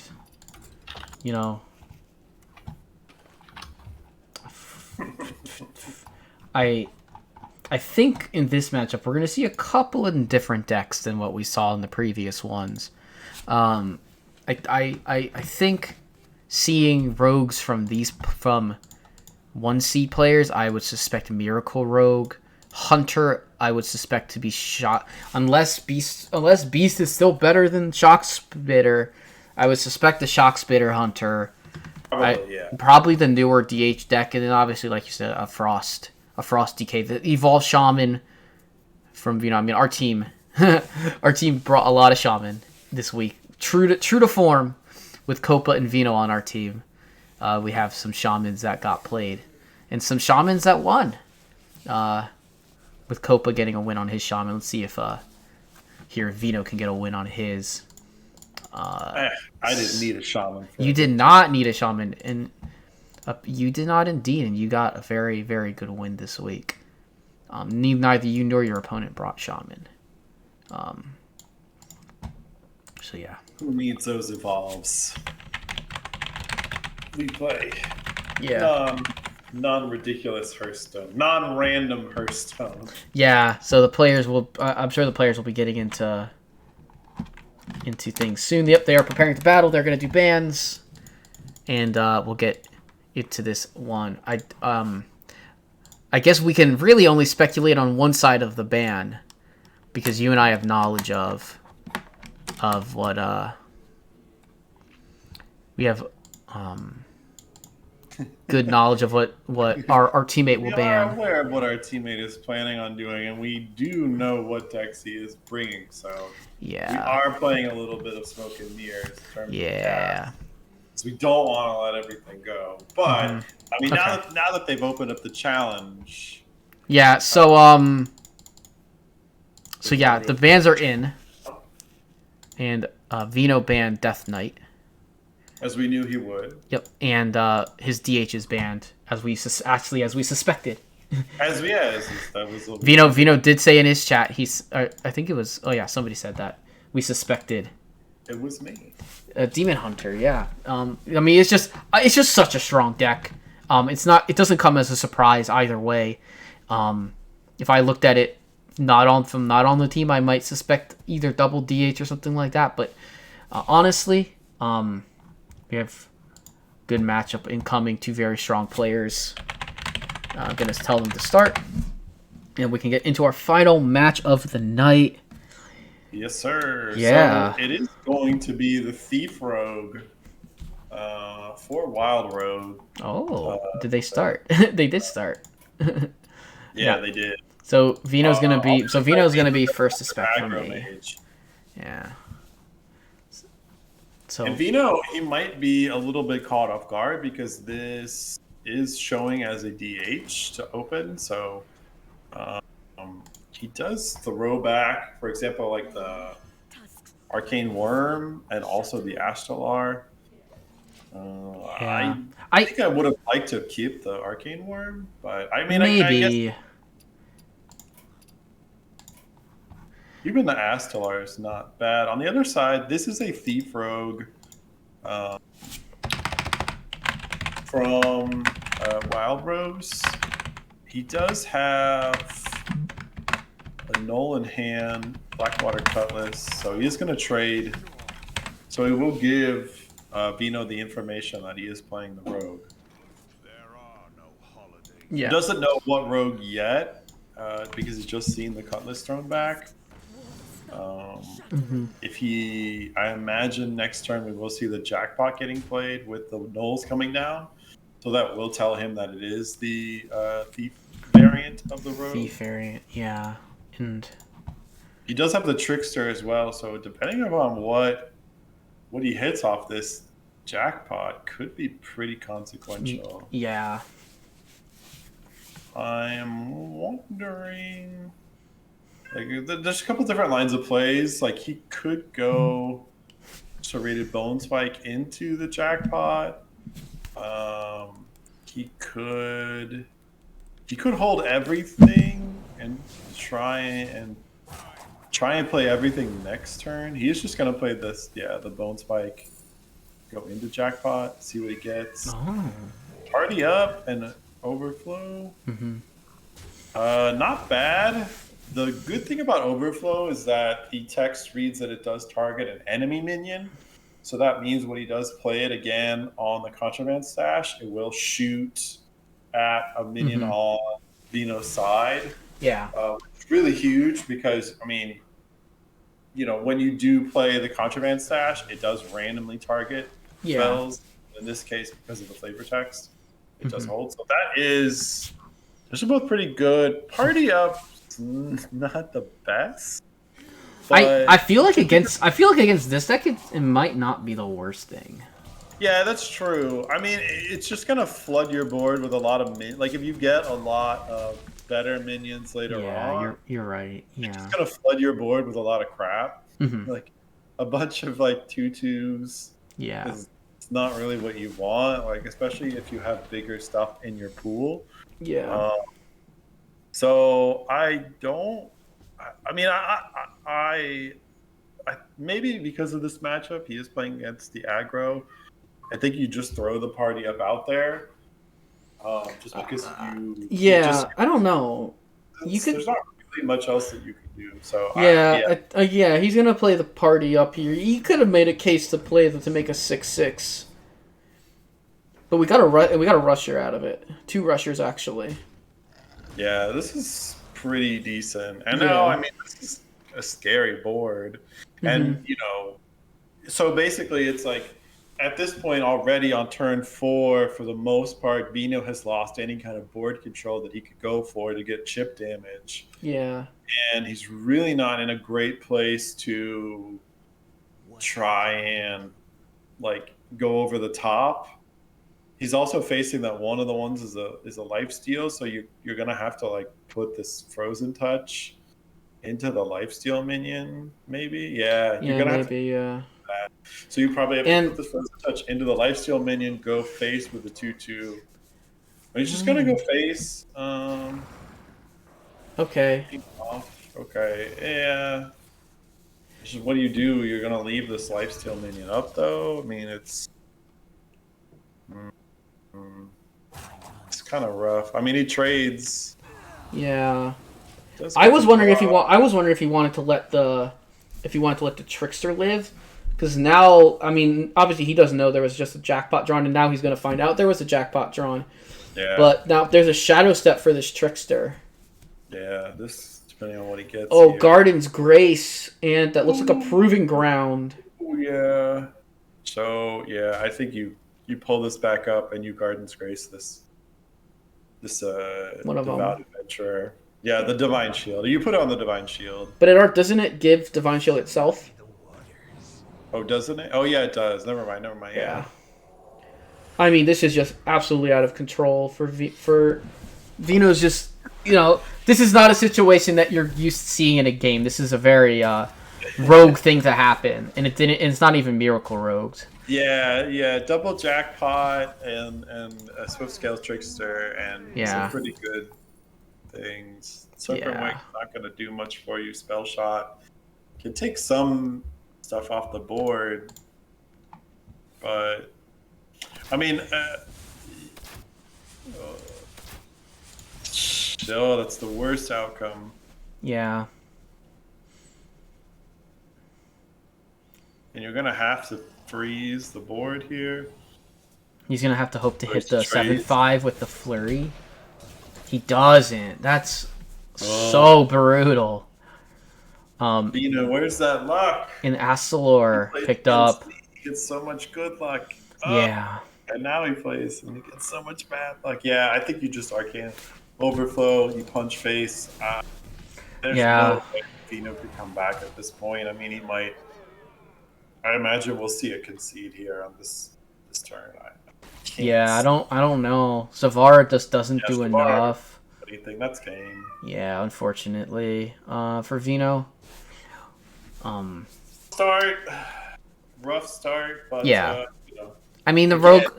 Yeah, rogue. I mean, when it hits like that, it just there's not really a lot that you could do to stop it. Like if it's gonna play 10 cost spells, if it's gonna play. I mean, he's trying to see if there's any way that he's not dead.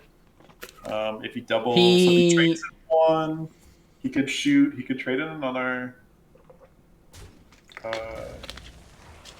He's gonna take advantage of the infuse.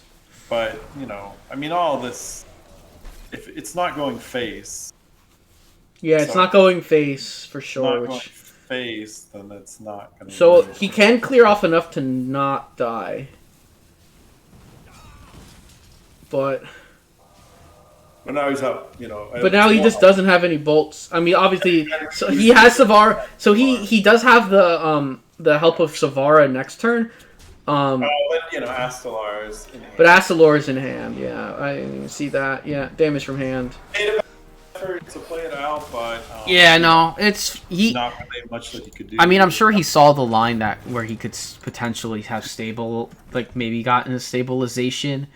But it just didn't end up happening. And game 1 goes to Wild Rose. Yeah, I mean, Vino just when the rogue, gets those kinds of cards off jackpot, it's just you can't really do much to come back No, from. exactly. Actually, Yeah, don't really have much of a. You got to win, hope that they don't get off any kind of a big jackpot, and yeah, unfortunately, he did. So we go to game 2 and see if Vino can turn it around here. yeah. See, he's going to come out, and he brought out the Shaman, and he got the Demon Hunter matchup for the Evolved Shaman.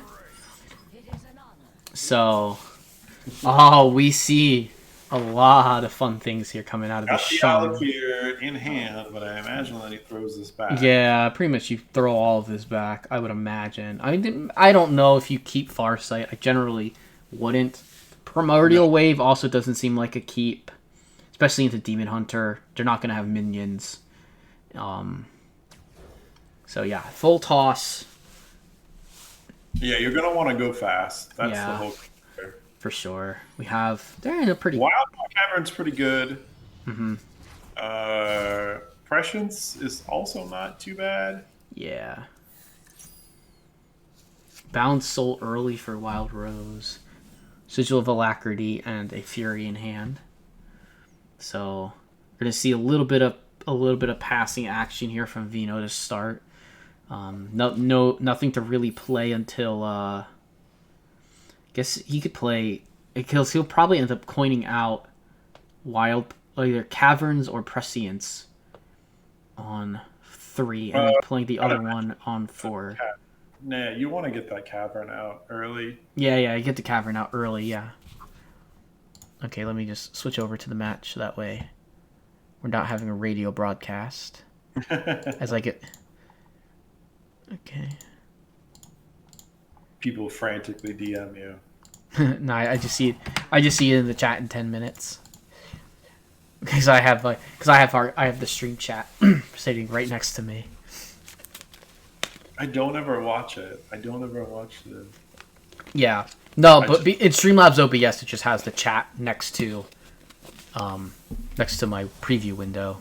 So he is going to go ahead and grab the Sisteno. Okay. Fine. Because I guess we're not. I guess the Alacrity, holding the Alacrity is okay.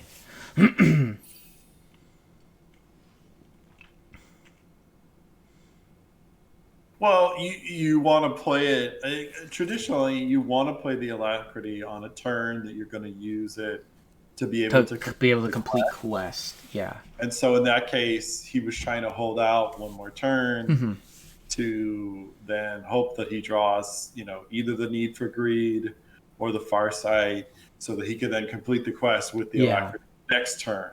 Yeah. But in this case, he really needs to draw. Playing another Bound Soul and grabbing another minion. I mean, he can do it. I guess you would probably take the Arcanist. Yeah. There's no reason to grab the Chase this early. I wonder if Sergeant. I wonder if people have strayed away from Sergeant because of the just to have kind of the security of the backup plan of having that. So here we're likely to see Coin Cavern. Yep. This and obviously in Null is just going to be kind of something that would come up if Muck Pools was drawn, or eventually maybe with a whatever it's called. Yeah, a Primordial Wave.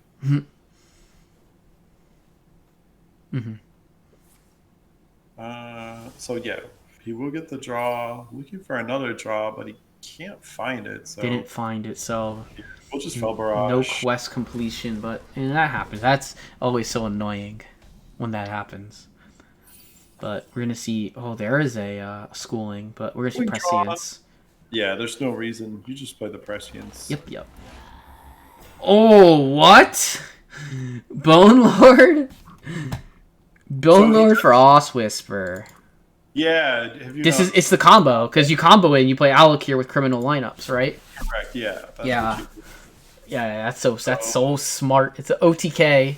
If you haven't seen this play before, I haven't. So what you do basically, is that you get your Bone Whisper. So Bone Frost Whisper comes down, you kill it, and then you play a 0 mana Alakir, and then you copy it. So typically you play So in his deck, he will have one copy of Frostbite. no, No? yeah, not frostbite. What's it called? The weapon, the the two. Oh my gosh, it's an original card. What am I thinking I don't know the list. So, I also... of? Oh, this is gonna hurt me. Rockbiter weapon. Sorry. Oh, Rockbiter. Oh, He plays okay. one copy of Rockbiter weapon. He might play two, but I imagine he just plays one. So he's going to play a 0-mana Alakir, Rockbiter weapon, and then criminal lineup, and then hit for A lot. a lot of damage. Yeah. So That is... 48. That's 48. Yeah, damage. 48 damage. But you don't even need to do that. I mean, like if you play it just regularly, then Yeah, it's just yeah. 24 damage. Yeah, so this has been a very awkward turn here for Wildrose. He keeps hovering over the Steno and scares me that he's going to play it early. So at this point, now that a Nola Sook... Ooh. So I imagine that this I assume we're... a muck pool. I imagine you go Muckpool schooling Null. Yeah.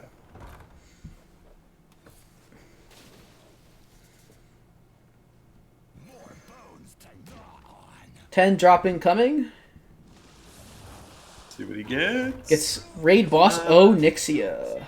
That one's just okay. Yeah, there are a few better options. There are better 10/10s in this case. Yeah. One has the most health. Mm-hmm. Just to avoid Fel Barrage attacks and everything. Yeah. I don't know how he actually removes. I guess he has a way of doing it himself. And even if enough board gets cleared, like Glug is a big pain for a lot of decks to clear. Yeah, this is gonna be problematic. Yeah, He's gonna have to do something. because we got. And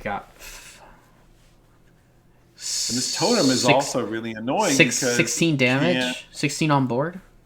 Yeah, Bloodlust lethal then if not enough gets cleared. No face damage. So we're probably looking at a Steno. We're probably looking at a Steno turn here. Steno clears a lot of stuff here.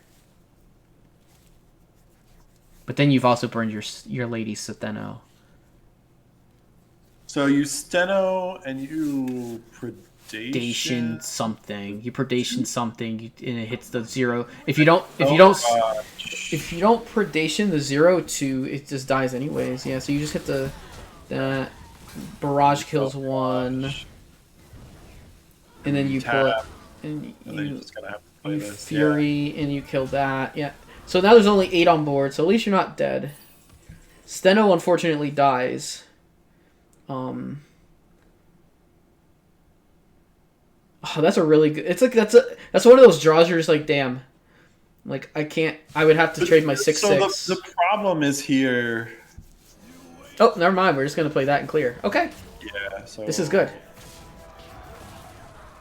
How?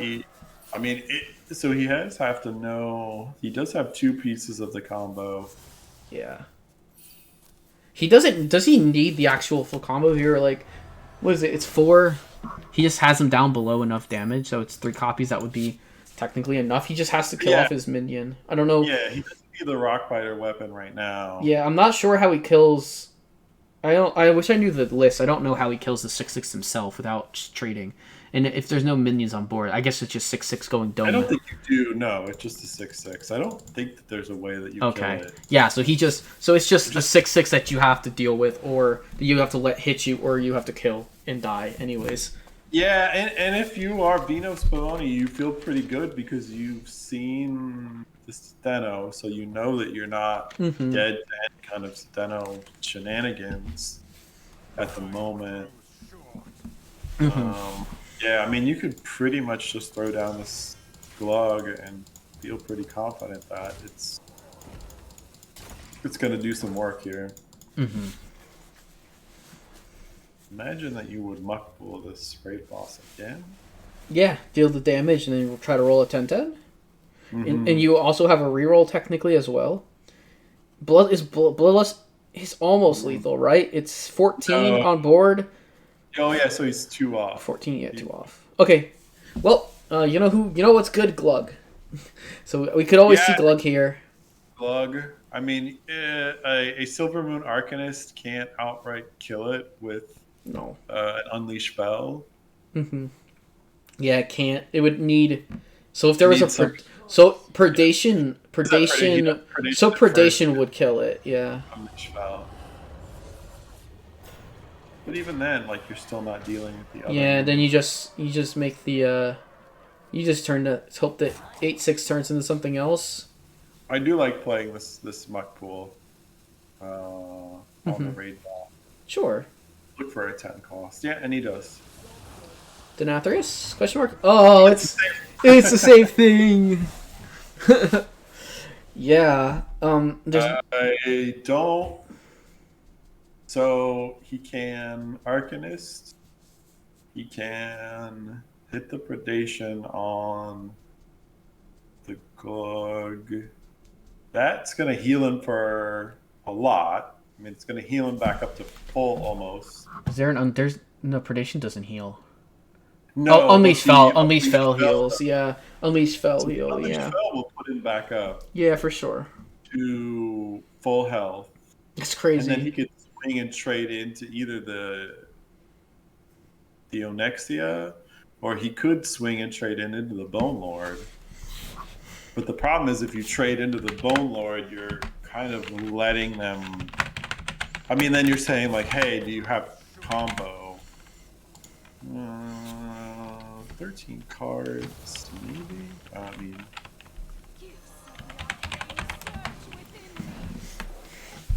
Oh no! The Glug is gonna wait. Glug died. Wait, how did? Oh, did he hit Glug with something else first? Yeah, he did. He hit it with the predation first. Oh, interesting.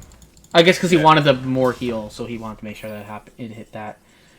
Okay. It feels so bad. It's 1 health off of dying. But I don't think he. I don't know if he wanted to die right now. If it died right now, you could kill your opponent. Yeah, you're right. So I guess at this point, maybe you're. I think the play is just command of Neptulon, play the other muck pool, and buff. There's not really. I mean, what else is another play? Make some piranhas, command of Neptulon. Yeah, and then I think you muck pool. Oh yeah. Okay, he's just gonna. Oh, okay. So I guess he's gonna play the Wild Paw Caverns in this regard. With this line. Yeah, probably. And this sets up for more of a. Oh, he's not going to play it. Not gonna play the Caverns. A little surprised. I don't know why you wouldn't play the Caverns there. 3 turns of 3/4s, but yeah, holds off on it. Mm-hmm.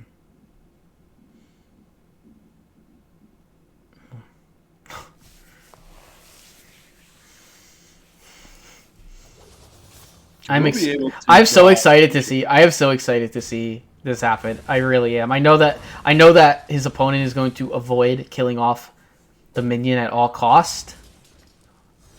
But I am excited to see if this gets to go off. And honestly, it's almost like at this point he might not even need, like, without the heals, he might not even need he might actually just be able to go Alakir Rockbiter lethal if he draws Rockbiter here. Because I mean that. No, because it's 2 mana. Oh, sorry, 2 turns.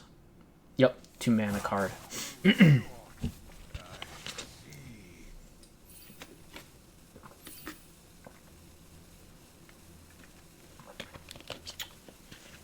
Sinful Brand. Okay. So he's going to try and set up a lethal of his own here, then. With this play. With this type of move. You're pretty much just trying to go for lethal. Oh, we do see a Spectral Strike flung at the last second, too. We draw Felderai Warband. Okay. Prescience drawn. So that's actually... I don't know if that draws anything. So, yes, it It should should draw a null. It should draw a null, right? null. Maybe if he plays Maybe Nep. Queen Ashara, it will Oh, draw Ajara or Nepi? Ashara. No, this isn't the Neptulon version. I don't think he runs it. I don't believe that he runs Yeah. Neptulon, no. It does I'm create a. wondering Does put. if you do, I mean, you would lose your ability to combo if you muck pool your Bone Lord here. But do you? I don't know if you necessarily. Oh, it is okay. It is Neptulon. Okay, so we're gonna go for a 10 drop. A 10 cost minion here. We could technically play the other muck pools for a redo, but I don't think we really need to. Gets a Gigantotem. We're hitting 8/8s. Not bad. But yeah, these two Prescients are pretty good. Okay, so we're gonna re-roll the. No, maybe. Okay, Oh, so he is gonna re-roll the bone. He just knows he has enough. He's getting rid of the sinful brand. That's so smart, and it's another 8/8. Yeah, so it does burn the sinful brand ahead of time. Yeah, and honestly, it does lose him the combo, but I mean, okay, so we will see the Jace come down now. Okay.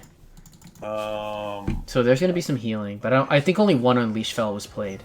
Uh.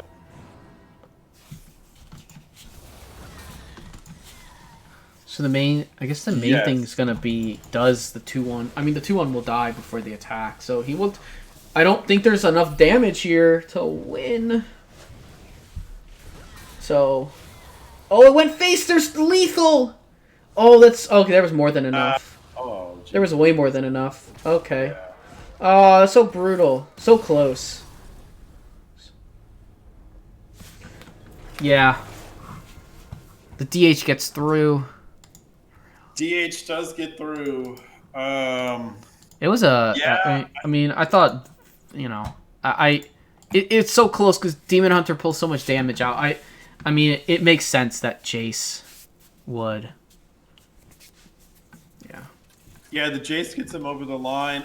I think that maybe Vino could have played, if he would have played the Wild Paw. I think that he would have had something to freeze the face on that turn, and that could have been a really key thing.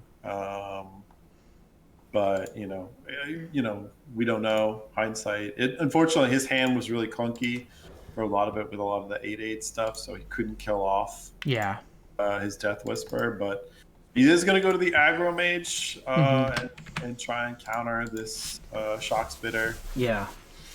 Did you see the candle shot open up? Mm-hmm. Yeah. Into a Trog opening from Vino. No spells in hand, so Shiver Sorcerer is not really what you want to see. Yeah, not yet. Imagine that we will see a coin. Dungeoneer. Dungeoneer here. Yeah. Just to draw something. Yep, and he'll get 1/1s as well because to get those little dudes out there. Because every spell in this deck is Frost, so. And that's a pretty good one. The Frozen Touches are going to get a lot of work done. Yeah. In this matchup. Yeah, definitely. We are going to see Wild Spirits wake. It won't wake up the minion. It'll put it on 2 of 3. Yeah. Wow. So he will get a new weapon next turn. Mm-hmm. And he can clear everything except for the 1 minion up. And he doesn't. And because of immunity, he doesn't freeze face. So the 2/3 does get removed. But that is a fully infused touch, which means chip damage can technically start. Yeah, imagine you go face with this and you draw with this other Frost. Makes sense. Yeah. Just because it's hard for him to deal with all of these little 1/1s on the board. Mm-hmm. Can't now, and it also reduces his ability with the Shock Spitters. Agreed. Yeah. He is going to tracking. Let's see. None of those are super great. Yeah. I mean, the Keen Eye Spotter is the best mana efficiency. Mm-hmm. If you want to throw it down right now, it's 3/4 body on the board. Yeah. It's probably the best, but yeah. I think that the other one was too the beast was too expensive for the colossal. So Yeah. double in frozen touches in both. I mean, he's got both frozen touches Yeah. already, Mm-hmm. but this board's a little scary. Yeah. He's 1 mana off from from the flurry getting both minions. So we Yeah. I don't mind just going for the cook. yeah, I like the cook. You're gonna reinfuse your frozen touch again. You He also draw. can't swing face, and that cook's gonna eat. I mean, he's gonna eat 4 damage for certain. Yeah. The question, I guess, is do you play the flurry now? And that's fine. I think you hold it because next turn you know that there's gonna be minions on the board. Yeah. Uh, Second tracking comes out. Shock Spitter, Trog, Wild Spirits. You might just want to take Spitter here because you do have something in hand for it, but we're gonna take Wild Spirits instead. yeah, I think that it's just better to address the board. Okay. Like I think you still want to get this mage off the board, and the shock spitter can clear something, but it's not really going to do much. Yeah. I- Yeah. Now there's no more freeze. There's no more face freeze. Okay, so he's going to go face 4/3, which means that That gives Vino some time. That gives Vino well, kind of time it's to going to set. let this crooked cook draw. Yeah, exactly. It gives him more resources. Frozen Touch again can, I mean, you don't necessarily want it to deal with the minion, but you have Flurry. Flurry freezes the minion that's there, the stag. I don't think that you play the flurry yet. I don't mind Yeah. frozen touching this stag and then going face and playing probably the Shivering Sorceress and the Prismatic Elemental. Yeah. Let's just kind of whip it at the dome, which I don't.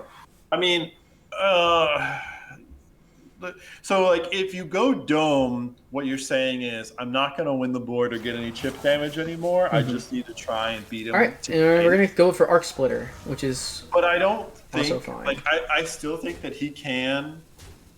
He has another turn or two of chip oh no, damage, he sent it to the minion. so I think it is right to go to the minion in this case. Yeah, and that's a dead draw. Like there's no real good way to. There's no good reason to play it. I mean, obviously having the Beastalker Tavish is definitely what she wants to play here. Right, so he is going to. Yeah. Uh, I think we're gonna take that, and it probably I would guess you're taking motion denied here. I guess you could take improved ice trap, but I don't know. Because then you just then a flurry just eats the ice trap. if you take the motion deny, what you're saying is I can outrace. I can outrace him. Yeah. If you're taking the. Okay, so he is thinking that he can outrace him. Which I'm not convinced of, based on the current state of the board. But a couple good draws, maybe a couple of huffers, something like that can make this closer. So next turn he can. Ooh, that's an Aiglin.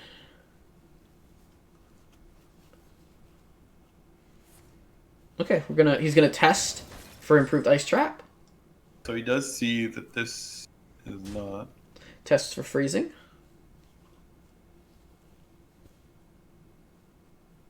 So he knows that it's freeze. So he knows that it's explosive, and for that measure, he probably also knows that it's motion denied. It could be emergency moves. Oh yeah, emergency maneuvers. You're right. Yeah, so he knows that it's not snake trap or venomous trap or freezing trap, and he knows that it's not ice trap. So it's either motion denied, emergency maneuvers, or explosive trap. Yeah. Far right now. And I think that he's going to go for. He's gonna go for a play that. Okay, he's gonna. Yeah, I also like maybe even playing the Shivering Sorceress first, but He's not gonna do that. Yeah, especially with the Egwin in hand. This Egwin's gonna start pumping out damage. Mm-hmm.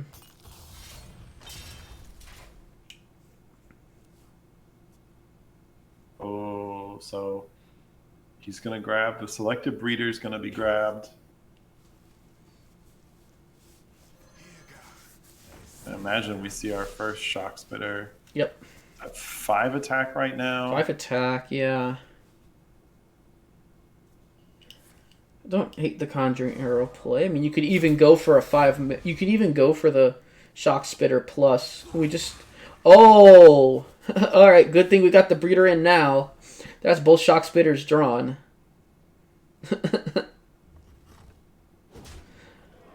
So now Vino's really on a clock. He's actually dead next turn. Yeah, he's dead next turn. He's actually just dead. And I don't see any way that he can. Yeah, I don't know. There's 27 damage. I don't think he can conjure that up, unfortunately. No.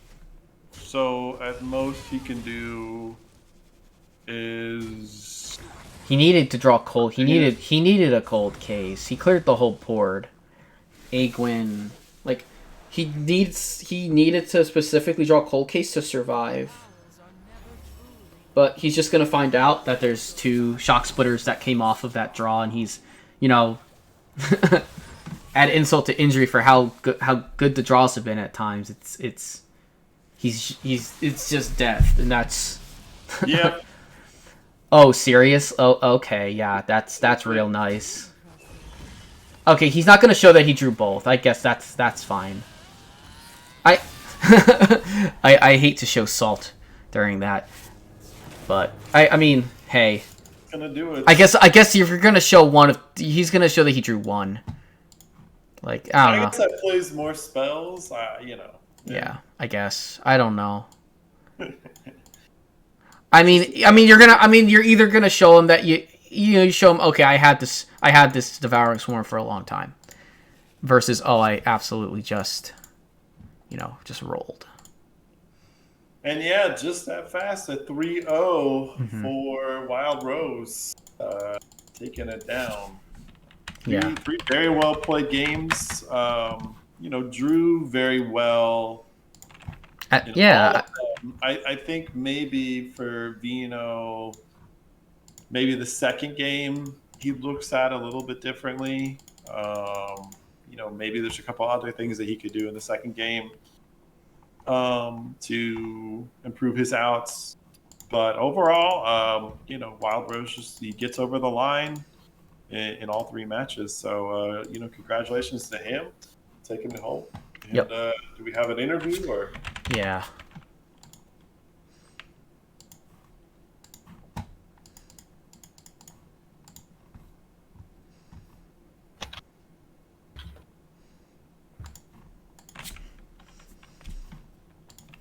Okay, hello, Wild Rose.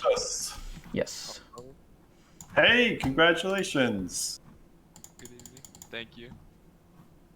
Excellent. Walk us through what your thoughts were on the matches and your brains and everything like that.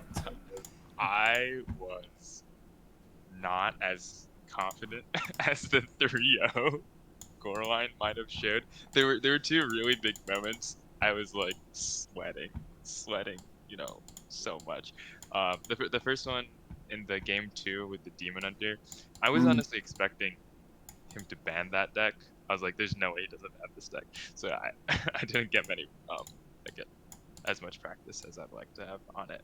But on the second to last turn, I should have played Feast of Souls. It would have had me drawn the entire rest of my deck, and I would have had guaranteed lethal, basically, through Jace. But it didn't. I drew 0 mana Fury anyway, so it won me the game, but that was a huge misplay. And for the Shock Spitter stuff, there's a time I could have Devouring Storm the freeze, the 1/1 freeze guy away, and I didn't do that. And that almost made some very bad things happen that game, but I saw 3 Shock Spitters, and I was like, yep, okay, alright. I got it now. Yeah, that was definitely key. The double pickup there of both shock spitters, especially with the breeder. That definitely, once you got those in hand, we knew that you had the damage to win. We didn't expect that he would ever play into the judgment secret. So but yeah, very well played in all three games. And the first one, just doing rogue stuff. The first one was a little. Let's say that deck needs some balancing still. Yeah. Oh, I mean, that's just what he can do. Like sometimes you get nothing, and sometimes you get, like 10 mana cards that you can play for free. And so, it's that's what Thief Rogue is all about. So it runs that luck. Yeah, definitely. I should have. Now that I'm looking back at like the data, I can see why he banned the Frost Death Knight. With the lineup, like my Frost Death Knight just as favorable as everything that he brought. But I know, I just the Demon Hunter feels like the best deck in the game. It's very tough to disrespect it. It definitely is. Yeah. Those decks that like could just do so much damage. I guess once we saw the Setheno go down, we were kind of like, oh, once both of the first two minions were down, we thought that it looked like he kind of had it. If he kept playing especially because he pretty early on he had the lineup. He had lineup Alec here, pretty early. So I think he was just obviously like he was just needing to kill off the Bone Lord. Unfortunately, like it just didn't seem like it was gonna happen. And he made the choice to evolve it, which I think was absolutely fine, given the circumstances. He was there, he's staring down a ton of damage into your face. You just happened to, just got the damage and got the win. Yeah, I think if you got any 10 attack minion at any point in that game, I would have lost. Like, probably those are some bad evolve rules as well. And there were so many times, like 3 or 4 times maybe during that game when I was like, do I kill this guy? Do I do it? And I was like, the restraint to not kill Bone Lord Frost Whisper was so difficult. But like, you just don't ever kill that. You insta lose, okay? Yeah. The 3 turns is so long, you just don't touch it with a 10-foot long ball. Yeah. Yeah, it was very good. And then I think that the Sinful brand play, I'm guessing that was on purpose to hopefully to get him to try. Or is that I don't know if that was Oh, the Sinful brand, I was just like, I probably should not have panic played that. I don't remember the exact context. I feel like it was a panic play though. I think that was the same turn you missed the feast. Because I think because somebody in chat was like, did he misclick the brand instead of the feast? So I don't know. Yeah, that was like that just comes from like a little bit of misunderstanding that like obviously what you want to do is deal 8 damage to the face. Yeah. After using Felderai. And it obviously, very, very obviously should have been like a Feast of Souls or something to just draw the rest of my deck and win the game on the next turn. Yeah. That was just a misplay. Chalk it up, not a misclick. Yeah. Well, excellent. Well, congratulations again, and 3 very well played games. And let's hopefully good luck to your team. Not too much luck for the rest of the week. And, all right, have a good one. Yeah. Yep. Thanks for playing. All right. See you guys. See ya. Have a good one. Bye. Bye. Okay. Well, that about does it for us. Yeah, it's like almost 3 hours. They all went pretty fast. Yeah. The closest matchup was our second series there that went to Game 5. But congratulations to the winners, and thank you for everybody who came on stream and played. Yeah. If you're out there watching, we would love to have you guys on stream next week. We're back at it in the new year, 2023. Yeah. We need some fresh faces. So schedule your matchups. get them on stream for us. We have our 3 slots, and yeah, can't wait Mhm. to see more people and have more games to commentate. So always exciting. Always exciting. Right. Well, I think that about wraps it up for us. It does. Have a good evening and happy new year to everybody out there. And I'll see you guys in 2023. Yep. Have a good night, everybody.